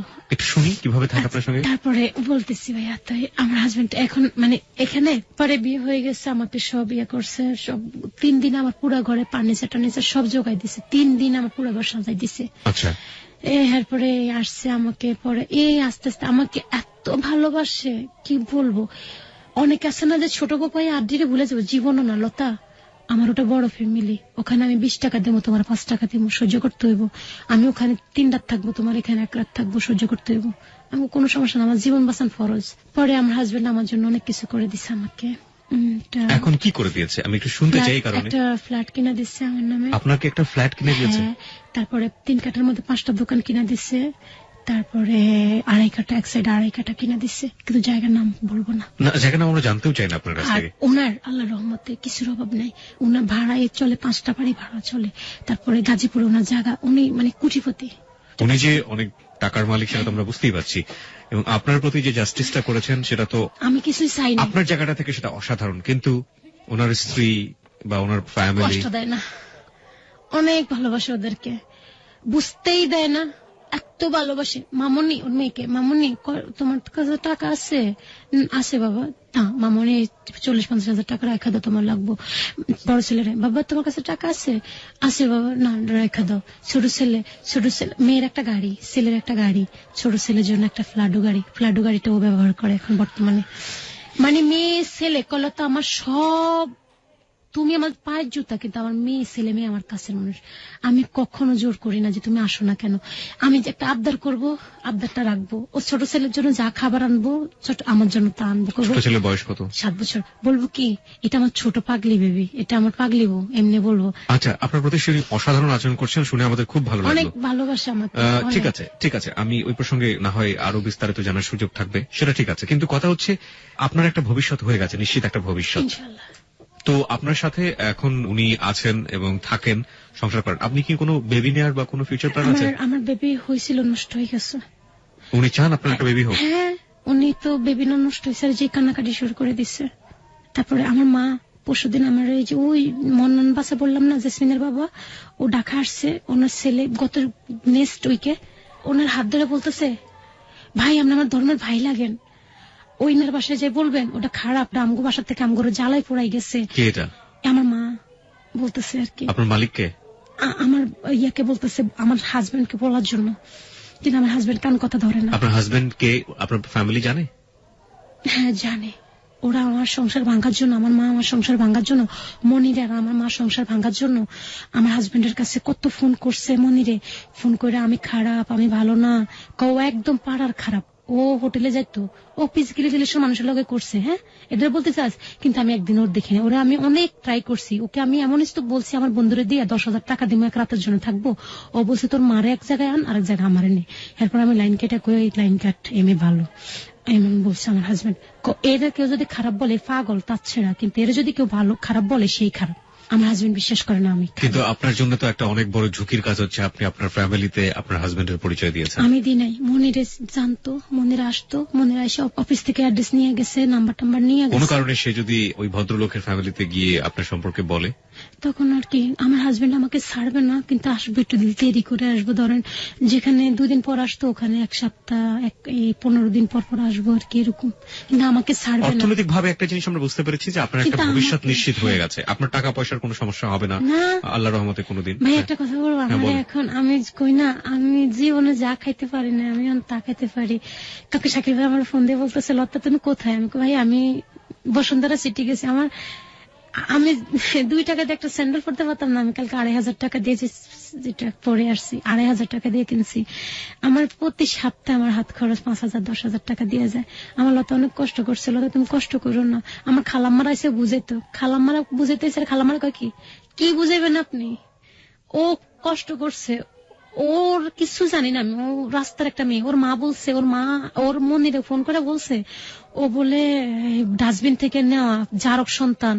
হ্যাঁ ওরা ছাইড়া দিচ্ছে, ও তো ঘরে জ্বালায় না। আমি জীবনে মেয়ে নিয়ে কষ্ট করছি, কোনোদিন আমার আত্মীয় স্বজনের কাছে হাত বাড়াই নাই। আমি লতা মানুষের কাছে হাত বাড়াইছি। এই জন্য আমার স্বামী আমার বলে, তোমার এই জন্য তোমার ভালো লাগে যে তুমি জীবন আত্মীয় স্বজনের কাছে হাত বাড়াও নাই। আমি কোনোদিন হাত বাড়াইনি। লতা, আমি আপনার কষ্টের যে খতিয়ান, কষ্টের যে ইতিহাস, সেটা সারা রাত বলে শেষ করা যাবে না। আমি আপনাকে খুব গুরুত্বপূর্ণ একটা প্রশ্ন করব। আপনি কখনো ভেবে দেখেছেন যে এই লোকটি আপনাকে যে কাজটি করেছে সেটা আপনার জায়গা থেকে অসম্ভব মহৎ কাজ, কিন্তু এই লোকটির আগের যে স্ত্রী, সে যদি কোনোদিন জানতে পারে আপনার ব্যাপারে, যদি আমি বলছি যদি কোনোদিন জানতে পারে, কোনোদিন যদি আপনাকে তার মুখোমুখি হতে হয়, আপনি কি করবেন, কি বলবেন? উনি যদি আমাকে বলে যে ছাইরা চলে যাম জামুকা, কারণ ক্ষতিটা তো আমি করছি, উনি করে নাই, বেচারা নিষ্পাপ, অনেক ভালো আমার আপু। আমার আপু সেন্সলেস হারা। আমি আমার আপুর জন্য নামাজ পড়ে, কেউ বিশ্বাস করবে কিনা জানি না, আমি তাহিজ্জুদ নামাজ পড়ি, আমি আমার আপুর জন্য দোয়া করি, আল্লাহ তুমি ওকে ভালো করে দাও। আমি আমার হাজবেন্ডকে বুঝাই, তুমি আপুর কাছে যাও, আপুর একটু কাছে যাই, আপুর একটু কপাল একটু আদর করো, বুকে জড়াই নাও। ওরা কি জড়াবো, ও আমার কাছে এলে কয় কি আমার একটা সিগারেট দাও। সেন্স ওই যে ঘুমের ট্যাবলেট খেতে খেতে খেতে ডায়াবেটিসও ধরে গেছে, মানে কোনো কিছুই নেই ওনার। যে স্বামী একটা, কিন্তু একটা কি, স্বামী গেলেই এই কাজের মেয়ে, এই এটা দে, তোর বসাইছে এটা দে, খাবার দে, তুমি খাইছো। আমার আপা পাশে আমার সাথে কথা বলে, এমন একটা মেয়ে। আমরা হইলে কইতাম আমার জামার লগে কথা কইতে, আর উনি সেন্স নাই বেচারি। আমি সবসময় নামাজ পড়ে দোয়া করি। উনি ঘুমের ওষুধ খাইতে খাইতে অ্যাবনর্মাল হয়ে গেছে, একদম অ্যাবনর্মাল। ওনাকে বাইরে নিতে হয় একজন, একবার হারাই গেছে। আপনার হাজবেন্ডের বয়স কত এখন? 50 বছর বয়স। উনি কখনো আপনাকে বলেন যে উনি যদি না থাকে তোমার কি হবে? বলে। কি বলে? বলে রতা, আমি যে তোমাকে টাকা পয়সা দিই, তুমি নিজেকে গোছাও, আমি না থাকলে তোমার কেউ নাই, তুমি নিজের গোছাও লতা। আপনি কি গোছাচ্ছেন নিজেকে? আমি গোছাই তো আমার কাছে। আপনার সম্পর্কে এক সময় তো টাকা পয়সা দেখি না, এখন একটু দেখছি তো, তাই একটু খরচ বেশি করে ফেলি। আপনাকে যে পরামর্শ দেয় আপনার হাজবেন্ড, সেটাই আপনি মেনে চলেন। 2 নম্বর যেটা, সেটা হচ্ছে যে কোনো পরামর্শই আমি আপনাকে দিব না। আপনার জীবনের গল্প শুনে আমার 2 ধরনের অনুভূতি হয়েছে। আমার লিসনার যারা আছেন, যারা এখানে লিখছেন, তাদেরও ঠিক একই অনুভূতি। এই মানুষটি কারো কারো কাছে, আপনার হাজবেন্ড মহান একজন মানুষ, অসম্ভব রকমের মহান একজন মানুষ, কিন্তু অ্যাজ এ প্রেজেন্টার হিসেবে, হ্যালো 8920 প্রেজেন্টার হিসেবে, শুধু মানুষ হিসেবে এখানে নিজেকে প্রেজেন্ট করার কোনো সুযোগ নেই। আমি আমার জায়গাটা থেকে একজন হিউম্যান হিসেবে আমি ফিল করতে পারি, যেহেতু আপনি আমার গেস্ট, সুতরাং অসম্ভব রকম একটা হ্যাপি এন্ডিং আপনার জীবনে আমরা দেখলাম। এখন যে জায়গাটা আপনি দাঁড়িয়ে আছেন, সারা গল্পটা শুনেছি, শুধু আপনি চোখের পানি ফেলেছেন, আর নিজেরও কখনো কখনো চোখের পানি চলে এসছে, কিন্তু আপনি এখন হাসছেন, সে সাথে আমার অন্তরটা হাসছে। কিন্তু প্রশ্ন হচ্ছে, যে মানুষটি আপনাকে এই সুযোগটি দিলেন, যে মর্যাদাটি দিলেন, সেই মর্যাদা নিজের পরিবারের জায়গাতে গোপন করে সেই মর্যাদা কতখানি যুক্তিযুক্ত, এই প্রশ্ন থেকেই যায়। 1 2 নম্বর হচ্ছে যে আপনাকে যখন আমি প্রশ্নটা করলাম যে যদি কখনো জেনে যায় ওই ভদ্রমহিলা, যার একক অধিকার ওই হাজবেন্ডের উপরে, সেই ভদ্রমহিলাকে আপনি কি উত্তরটা দেবেন? আপনি যেভাবে সারল্য নিয়ে বললেন যে উনি আমাকে ছেড়ে যেতে বললে আমি তখন ছেড়ে যাব, এটাই ছিল হ্যালো 8920 সবচাইতে অসাধারণ বিষয় এবং আজকের জীবনের গল্পের অসাধারণ বিষয়। আপনার এই সারল্যটাকে আমরা অনেক বেশি স্যালুট করতে চাই। আমি জানি আপনার এখনো কিছু বলার আছে, আমি সেই সুযোগটা আপনাকে দিব। তার আগে আমি লিসনার, মানে প্রিয় শ্রোতা যারা রয়েছেন, তাদেরকে আমরা বলতে চাই, একটা জীবনে অনেক কিছু ঘটে। আমরা যেভাবে জীবনে চিন্তা করি, সেই চিন্তার বাইরেও অনেক কিছু ঘটে, এবং সেই ঘটে যাওয়া প্রত্যেকটি জিনিস আমাদের জীবনকে আঁচড় দেয়। সে আঁচড় কখনো কখনো কাঙ্ক্ষিত আঁচড়, সে আঁচড় কখনো কখনো অনাকাঙ্ক্ষিত আঁচড়। পুরোটা জীবন জুড়েই এই মেয়েটার জীবনে যে আঁচড়গুলো পড়েছে, সবকিছুই অনাকাঙ্ক্ষিত ছিল। এখন যে আঁচড়টি ওর ব্যক্তিগত জায়গা থেকে ফিল করেছে, সেটা কাঙ্ক্ষিত। ও এখন 2,500 টাকা দামের স্যান্ডেল পরে। কারো কারো কাছে 2,500 টাকা কোনো ফ্যাক্টই না, কোনো বিষয় না আজকে হ্যালো 8920 অনেক শ্রোতার কাছে, কিন্তু আজকের লতার কাছে 2,500 টাকা অনেক বড় বিষয়। প্রশ্ন হচ্ছে, এই লতা সামনের যে দিনগুলো ফেস করবে, সেগুলো কি এরকম হ্যাপি থাকবে? আমরা শুভকামনা জানাতেই পারি। আমি লতার শেষে আপনার কাছে জানতে চাই, আপনি হ্যালো 8920 কেন আসলেন? আমি এখানে আসছি, আমি চাই না কোনো মা বোন, মা তার মেয়েকে নিয়ে আনক, পালক আনক, সুন্দর করে বলে দে বাবা তুই আমার সন্তান না, তুই জাগা, নিজের জীবন নিয়ে বাঁচে চলে যাক, কিন্তু আমার মতো জীবন যেন মা বোনের কাছে আমি হাত জোড় করে বলি, কোনোদিন আপনাদের মানে কি বলবো, আপনারা কখনো আপনার মেয়েদেরকে নিয়ে পালক আনেন, বিষ খাওয়াই মায়া ফেলেন, আন্ন ফাঁসি দিয়ে আন্ন কাইটটা গাঙ্গে বাসায় দেন, কিন্তু মগর এরকম আমার জীবনের মতো করেন না। আর আমি সবচেয়ে বেশি তারেককে ধন্যবাদ দিই, ছোট ভাই, ওর জন্য আমি এখানে আসতে পারছি। আর শ্রদ্ধেয় শাকিল ভাইয়া, ওনাকে আমার সালাম, ওনার জন্য আমি এখানে আসতে পারছি। উনি আমাকে অনেক সুন্দরভাবে অনেক ভালো ব্যবহার করে এখানে আনছে। আর কিবরিয়া ভাইয়ের কথা কি বলবো, কিবরিয়া ভাই এত একজন অসাধারণ একজন মানুষ। সবাই কিবরিয়া ভাই এবং আমাদের পুরো হ্যালো 8920 টিম সবার জন্য দোয়া করবেন। কিন্তু আমার আরো কথা আছে, একটু কথাগুলো হলো, আমার স্বামীর জন্য সবাই দোয়া করবেন। আমার আর কিছু বলার নাই, সবাই দোয়া করবেন। প্রিয় শ্রোতা, এই ছিল আমাদের লতার জীবনের গল্প। বললাম না আপনি কি শিখবেন, ওই শেষের সারল্যটুকুই আমাদের শেখার। আর লতা অনেক ভালো আছে, অন্তরের দিক থেকে আপনি সুখী হতে পারেন, কিন্তু সেই ভালো থাকাটা যদি কাউকে কোনোভাবেই খারাপ রাখে, সেই জায়গাটা থেকে সুখী হবেন কিনা আমি ঠিক জানি না। আমি এই যে ভদ্রলোক যিনি এই কাজটি করেছেন, সে কাজটি মহৎ কাজ কিনা সে প্রশ্নও আমি কখনো তুলতে চাই না। লতার দিক থেকে দেখলে সেটা অসাধারণ কাজ, কিন্তু যদি তার পরিবারের জায়গাটা থেকে দেখি সেটা তিনিই ভালো জানেন। আমি পুরো গল্পটাই আপনাদের কাছে ছেড়ে দিলাম।